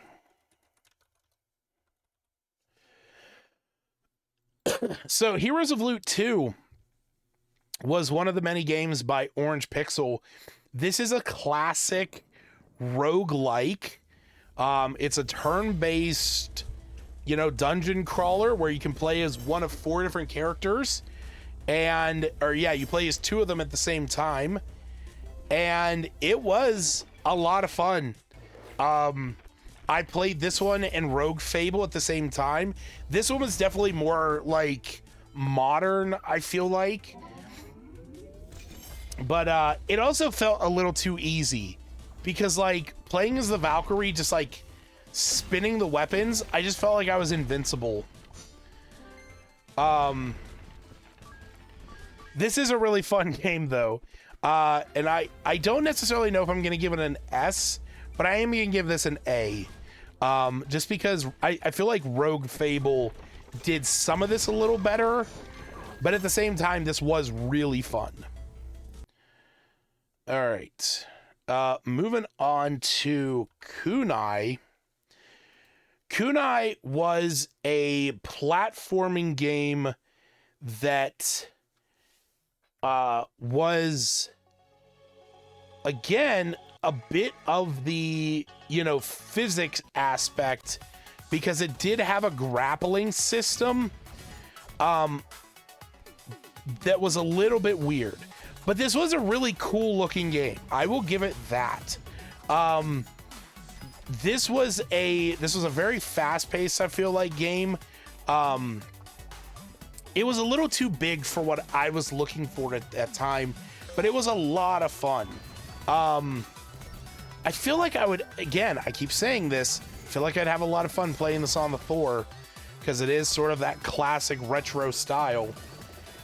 But I think I'm going to be fair. I'm going to give this the same rating as Grapple Dog because it sort of had that same problem of why I didn't go back to it because I just didn't really get into the grappling, mechanic too well. All right. Up next, Beyond the Long Night. This was a roguelike dungeon crawler where you played as a dude with balloons strapped to his back that represented your life. This was a very fun game. I actually played this in my living room with my nephew a few times. It gets very hard, which is one of the reasons why I sort of stopped playing it. Like, as you move through it, there's this gas that's following you, so you can't like go back to certain areas. And it is very, very intense. This was a lot of fun. I very much enjoyed this game. So I'm going to give this an A. I think this definitely deserves an A. I just didn't really like, I had a hard time getting back into it is all. All right, up next, we have Mr. Sun's Hatbox. I never actually played this more after the initial episode. This was a really fun, pixel-based, you know, platformer. What is it? What is it considered? Action, Metroidvania adventure, yeah. Basically, you played as a little dude who had different hats that gave him different abilities. You had different weapons, and you had to go into random levels and complete some kind of objective. It was a lot of fun, and it also had co-op as well. You had to build so you had a group of these characters, and then you had to like build rooms where they would inhabit. Not a bad game. I did really enjoy it. I'm gonna give this one a B. I think this one was fun, and I would play it again. I don't know. Like it didn't really like catch me so much that I wanted to keep playing it. But it was fun. All right, on to a game that I did actually play the shit out of. Into the Necrovale. This is going to be an easy S for me.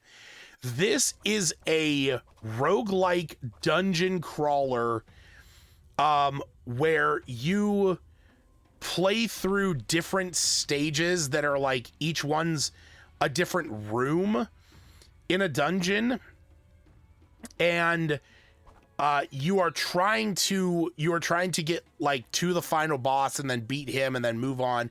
It is very classic roguelike. I had a ton of fun playing this game, and it has a campaign mode where you play as the same character, and every time you beat like a certain amount of levels and rooms, then you go back to like this holding area where you can upgrade yourself and, you know, get better gear. But it also has a roguelike mode where you just start with random equipment. You can play through it, and when you die, you die. But it never really gives you that rest and reprieve area where you can upgrade. You just kind of keep playing it. My shirt keeps riding up. Yeah, that was going to be an easy S for me. I knew that was going to be an S tier from the beginning. All right, Neurovoider. This was, again, a game that I never really got back into. This was a cool game. It was a twin stick shooter that you played as one of 4 different characters. It was designed to be co-op. But you would upgrade your robot based on the parts that you would pick up. So you could find different guns, you could find different hulls, different movement styles.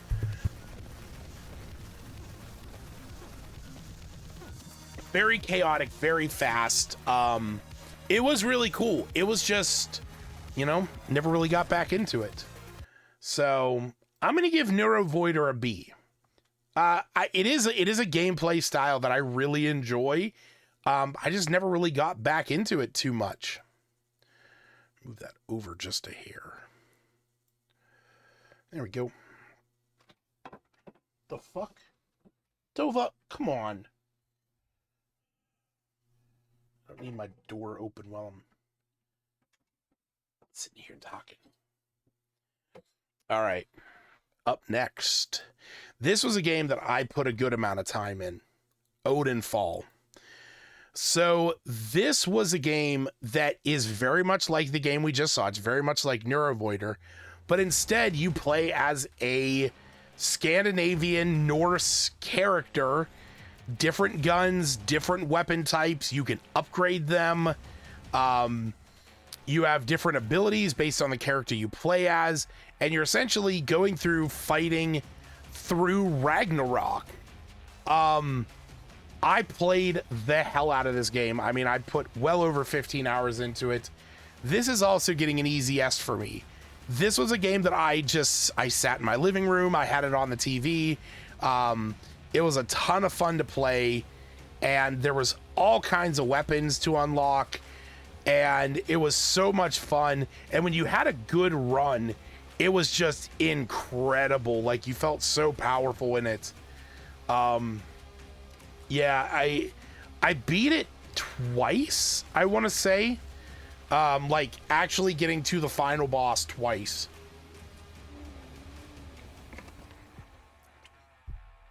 Yeah. It's just because it had, like, an ability to, like, upgrade yourself, it just became so easy after a point. All right. Our next game, Samurai Bringer.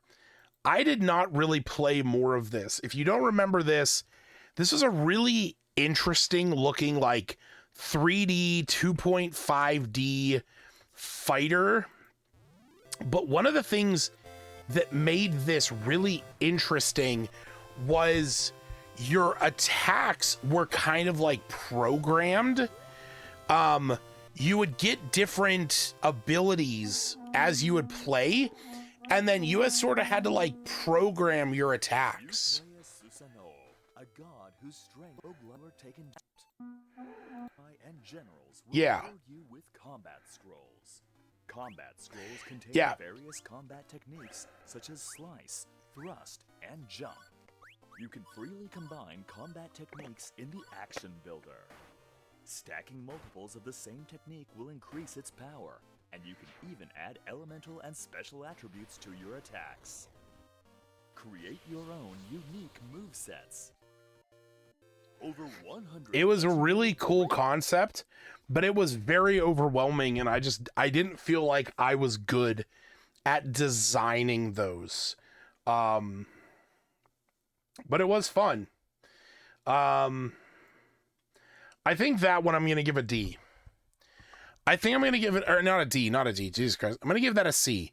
I really didn't, like, it seems so overwhelming that I didn't want to play it again. And I don't really want to get back into it. So, hey, bot, shut the fart up. God damn it, I hate bots. All right, next game. Shadow Gambit, The Curse Crew. This was a really interesting stealth game. It was like a tactical stealth game.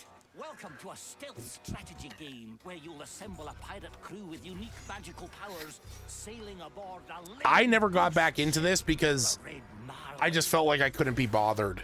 To be on the open sea again. You're on a quest to find the legendary treasure. I thought it was really cool. I think it's a very interesting gameplay style, but I just never really, like, cared to play it anymore. And I don't know why. I had other games I was playing at that time, so it's probably more it. Which members of the crew you revive first and who you take on each mission, usually in crews of 3. But one of the things that, like, I think I wasn't, like, too keen on with this is it gave you the ability to replay stuff, which was fine. But because of, like, the kind of perfectionist that I am when it comes to games like that, I would never be able to finish a level because I would want to do it perfectly every time. So that I'm going to give a C. It was a fun game, don't get me wrong. It's just nothing really kept me back into it. Okay. So Storm Edge. This game soured me so much. I wanted this game to be so much more than what it was. I loved this art style. I loved the gameplay loop. It was very much like Wizard of Legend, where as you played through it, you got different power-ups for your character. You had like different elements, you had different abilities based on the character you were playing. The problem was that when you played through the levels, you couldn't go back and replay the old stuff. So I got to the end gameplay loop almost immediately, where I had most of the stuff unlocked. I didn't want to play as any other character other than the bear, and I beat the game in under 3 hours. And I was so bummed by that, because I wanted it to be more than what it was, but I had already figured out like what my best play style was, which the thing about playing games like this, like action roguelikes, you build up to what is your play style. Like, different people have different play styles when they play games like this. And eventually you find what works for you, but then it's so hard to deviate from that, because that is the best way you're gonna beat the game. But that game was so fast, and I got so disappointed. That was actually one of the big reasons why I played so much of Odinfall, because I wanted to play more Storm Edge, but then I just didn't. So I'm gonna give this a D. This game disappointed me so much because it needed more. Like, the fact that I could beat it in 3 hours just sucked. And I don't think they ever released any DLCs or anything. Yeah, no, they just have the supporter package. So like, they don't even have anything, to go with it. That game should have been so much more. All right, up next we have Swords and Souls Never Seen. I never played more of this. This was a weird old armored game, kind of remake in a way. It didn't really feel like I was doing anything whenever I played it. Like, I even tried playing it a little bit after the stream, and it just felt like I wasn't building to anything. It was just like fighting for the sake of fighting and then training just to be better at fighting. I had a lot of fun when playing it, but like, I think I was just more enamored with playing an old, armored game again. Like, the character design is so classic to that style. But yeah, because of that, this is gonna get a D. Like, this game was kind of boring to start with. All right.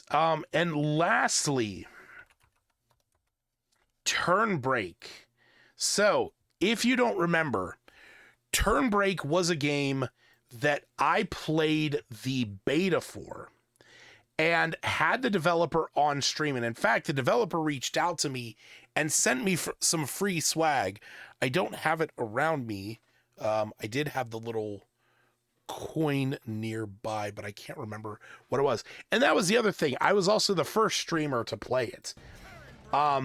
It's kind of like a coin-based Pokemon game in a way, where you have different Pokemon and you randomly are playing them against the enemy, and it has a rock, paper, scissors kind of, combat system based on your elements. But it was a lot of fun.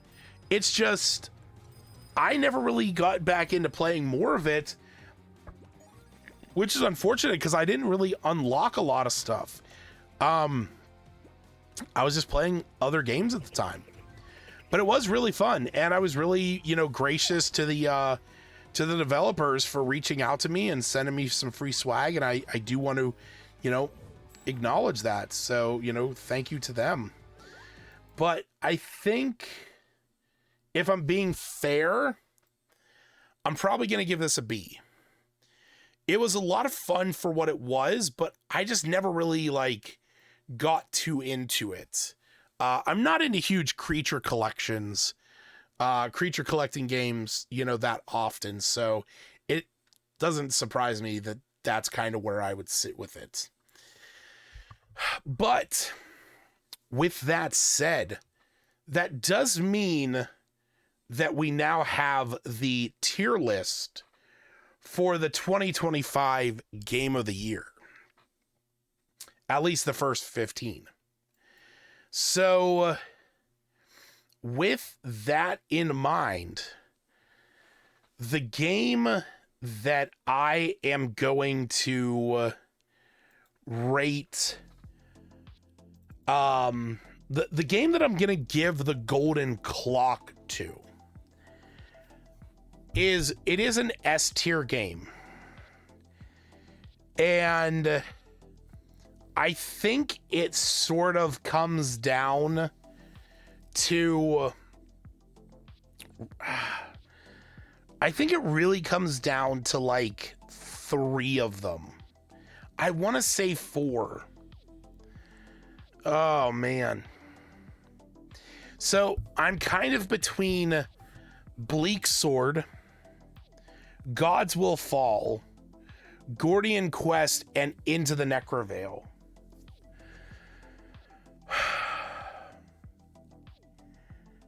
And I just don't know.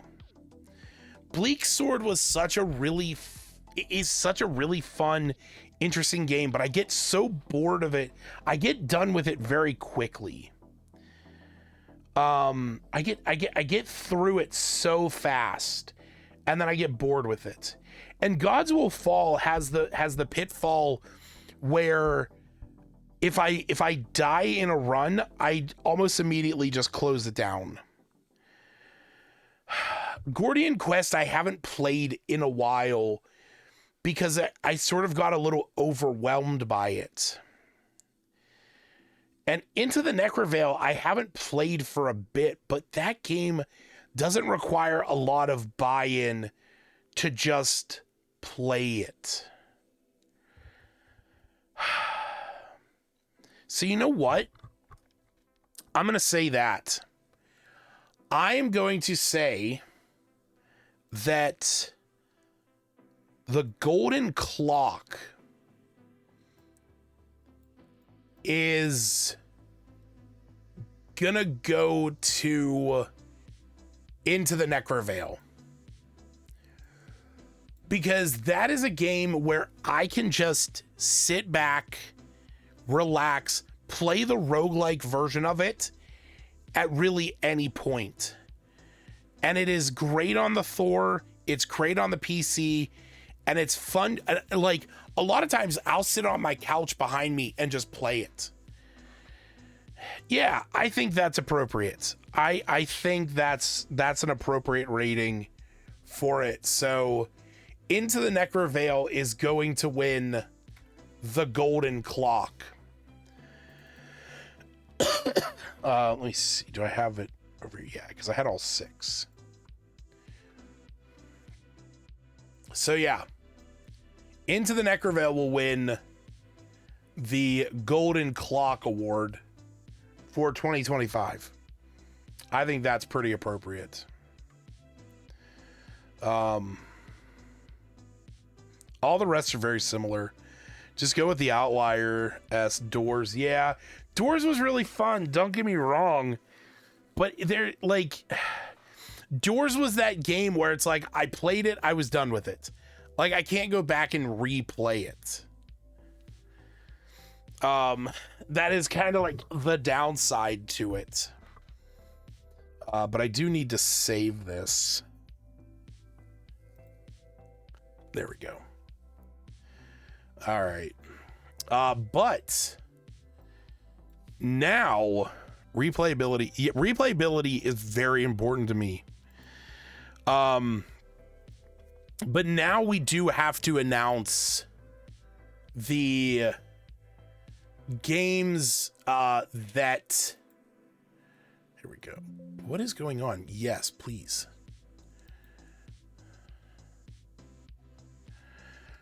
So now we need to announce the games that are up for Game of the Year. And there are in that running, there are 6 games.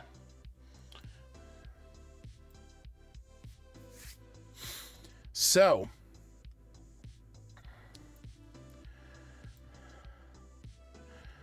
let me move this over on my side.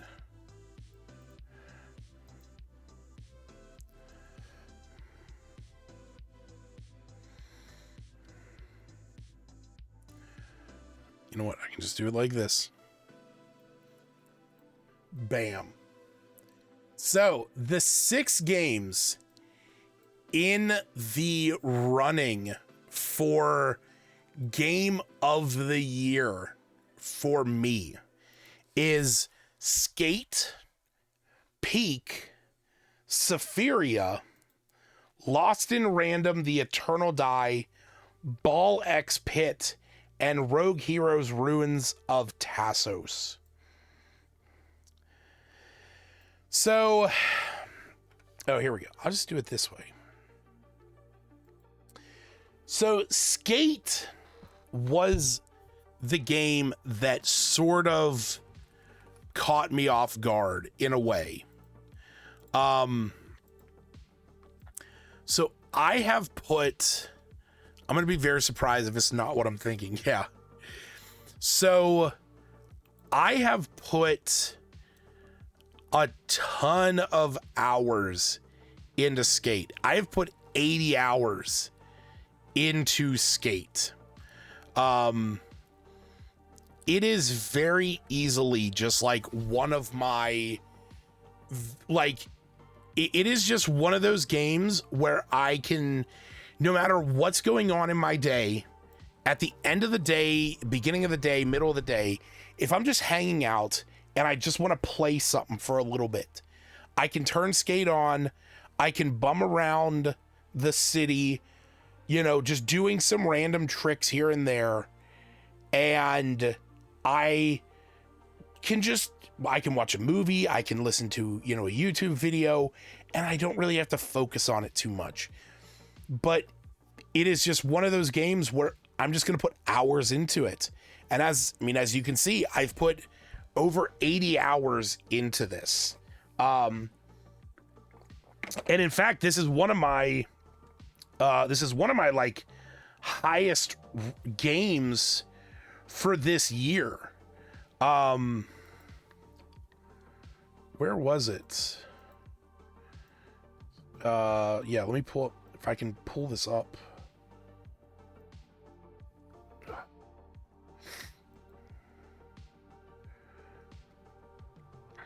Yeah, here it is. 10% of my playtime was Skate. So, you know, it is right up there. Now, my second game is Peak. I've put 40 hours into Peak. Now, I will admit, I have not played Peak for quite some time now. But that game was so much fun to play with the guys, was so much fun to just play by myself. And that was the thing. Like, I got to the point where I was more proficient at playing by myself, that playing with my friends felt more like a challenge. Because I got to the point where I was playing with modifiers. So Peak was a lot of fun. And it is definitely one of those games that, like, if the guys and I are available, if we just want to hang out and do something, it is definitely one of those games that we can just lose ourselves in. It's also really fun to stream.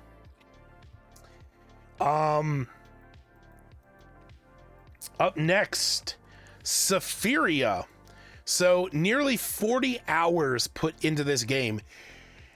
This was such a little gem. This is one of those games where, you know, you just play as a little character.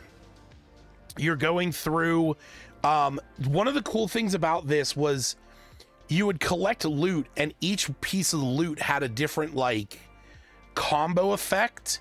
So you would want to try and build those up, but you also wanted to power up the loot that you had.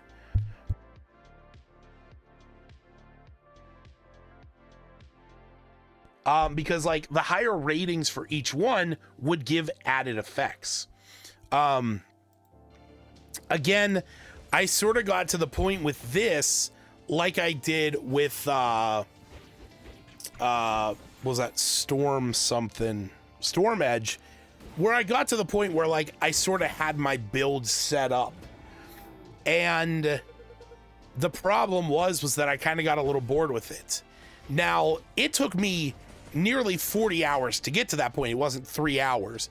So this game, very much one of the better ones that I played this year, in that action roguelike genre. I had a ton of fun with it, but it needs more upgrades. That's the biggest problem. Like, all the upgrades were just kind of very quick. Also, this came out on my birthday. So, hey, yay. All right. Lost in Random, The Eternal Die. So I put about 30 hours into this game, and this one, kind of the same thing. It's one of those, whatchamacallits, Binding of Isaac style games where you have a randomly generated map with different rooms. When you go into a room, you fight the monsters that are in there, and once you kill them, then you can progress to a different room. Wager's Gauntlet. I'm not aware of that. Interesting.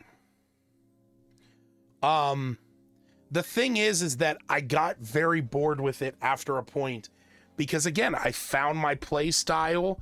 I was able to beat it multiple times, and after a point, you're just beating it just to like 100% it.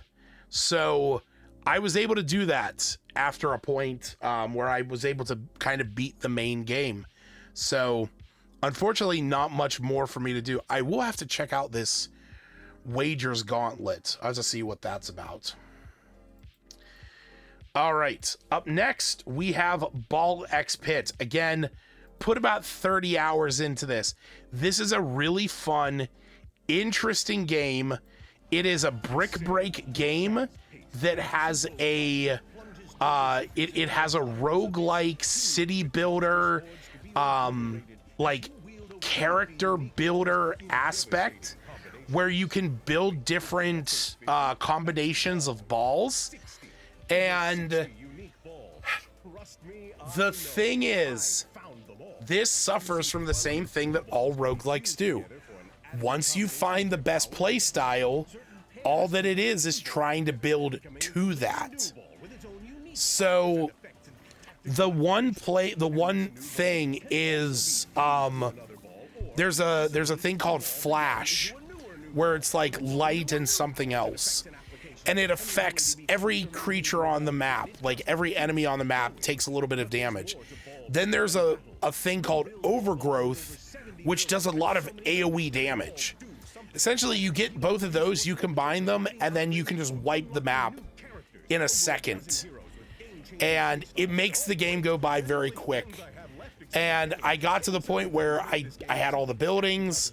I have everything that I can get. And at this point, it's just playing it just to play it. Like, there's no real challenge. There's nothing I'm building to. It just kind of is what it is at that point. So, unfortunately, I kind of got bored with it. And lastly, Rogue Heroes, The Ruins of Tassos.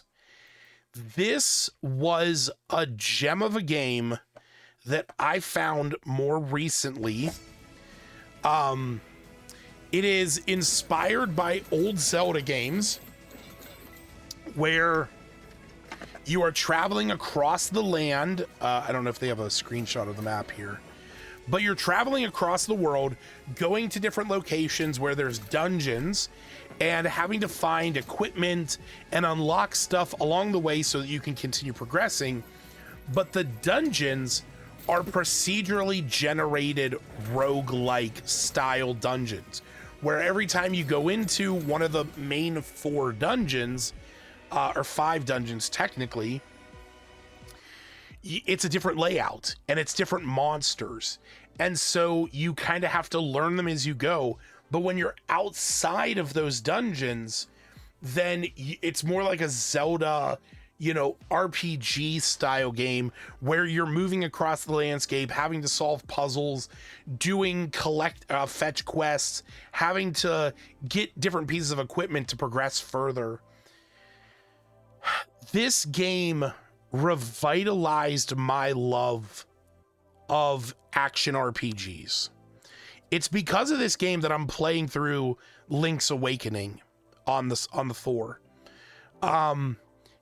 Its roguelike dungeon aspect gave me something that I really wanted in that replayability, but the overworld aspect gave me something that I haven't had in a while, which is that progression-driven story. And I am very happy to say that I beat that game. It's been a while since I beat a game like that, and I really enjoyed playing it. And I was very disappointed when I actually beat it, because now the only thing that I have in it is the dungeons, and I've already beaten most of those. So, this is going to be hard for me to give this rating, because I think, if I'm being completely honest, 4 of these games are very similar. Sephiria, Lost in Random, Ball Pit, and Rogue Heroes. Sephiria and Lost in Random are nearly identical in play style.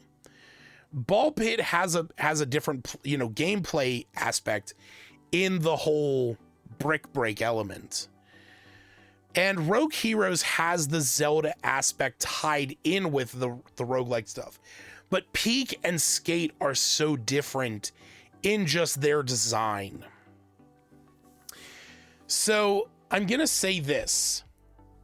I don't think I'm going to give it to Ball Pit, or Lost in Random, or Sephiria.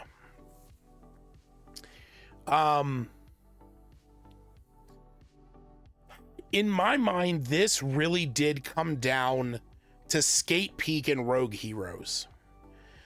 And I feel like giving it to Rogue Heroes is potentially disingenuous because it is the most recent thing in my mind. And I also feel like giving it to Skate is kind of disingenuous because Skate just happens to be the game I've put a lot of time into. I don't necessarily know if I would say that that's my game of the year, because I think there is still so much soul that needs put into Skate. And I think with that in mind, even though I do want to say that Rogue Heroes could get Game of the Year, I actually think that I'm going, oh Jesus, I didn't put that on the right thing.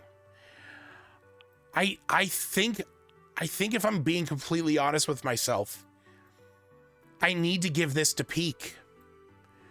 Because Peak was something so different and so unique this year that even though I want to give it to Rogue Heroes, I just feel like it is so much more deserving. I just feel like Peak is so much more deserving because of everything that it did for the gaming community. And the fact that it's like, even though people might call it, you know, like that multiplayer slop or whatever, I legitimately think that Peak was one of the best games that came out of 2025.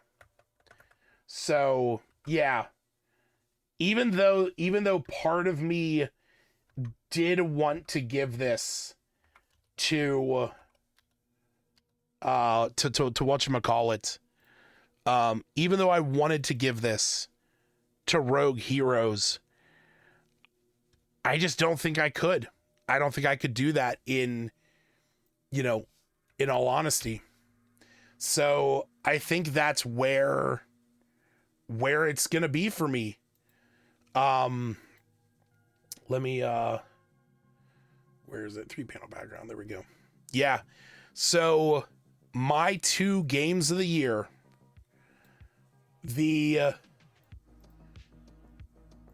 my official game of the year is gonna be Peak, and my first 15 Golden Clock winner is gonna be Into the Necrovale. So yeah, I think that is super appropriate for this year, because those were 2 extremely fantastic games. Just so much joy out of them. The Plucky Squire. Oh yeah, Plucky Squire was good. Plucky Squire was good.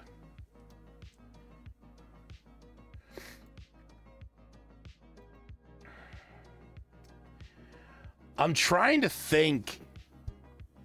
So, you know what? Here's what I'm going to say. Looking back at some of the games that I had this year, and here, hold on. Let me pull this up so you guys can see what I'm seeing.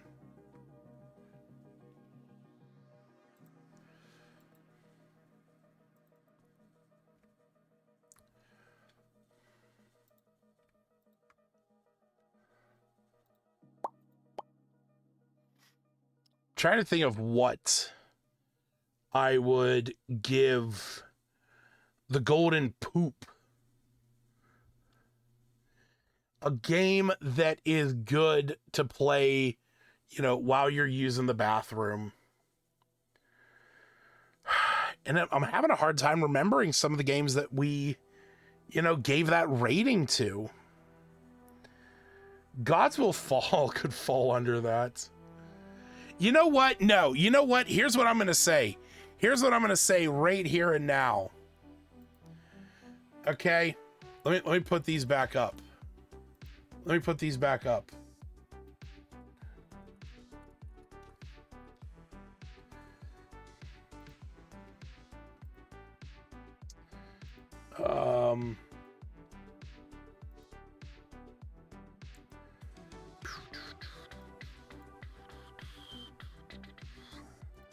Come on, damn it. Close that.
Yeah, I knew that was going to go away.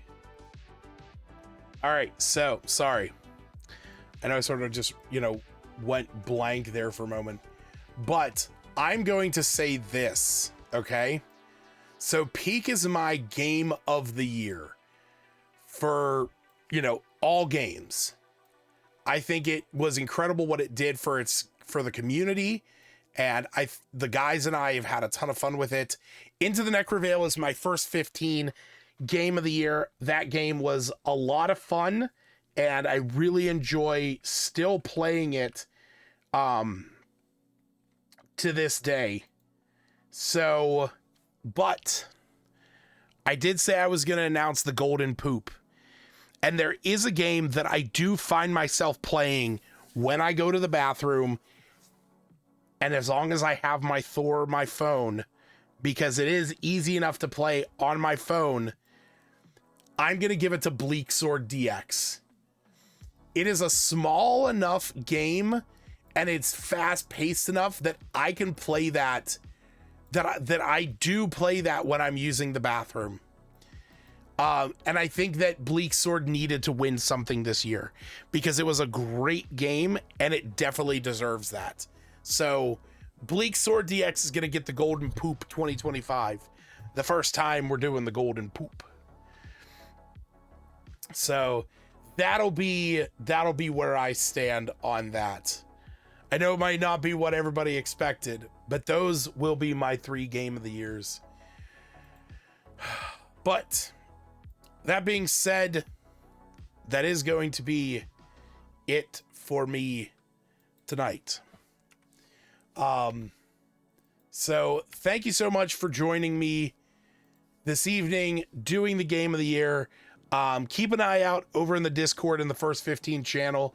I will be uploading the tier list as well as the game of the years. So keep an eye out on that. And I just want to say thank you. I want to say thank you to everybody who joined me tonight watching this. I want to say thanks to anyone who has watched this over the last year. I still love doing this show. I try and do it every week as long as I can. And, this has been a lot of fun. I'm trying to improve what I can and keep going with what, is working. So thank you so much for joining me.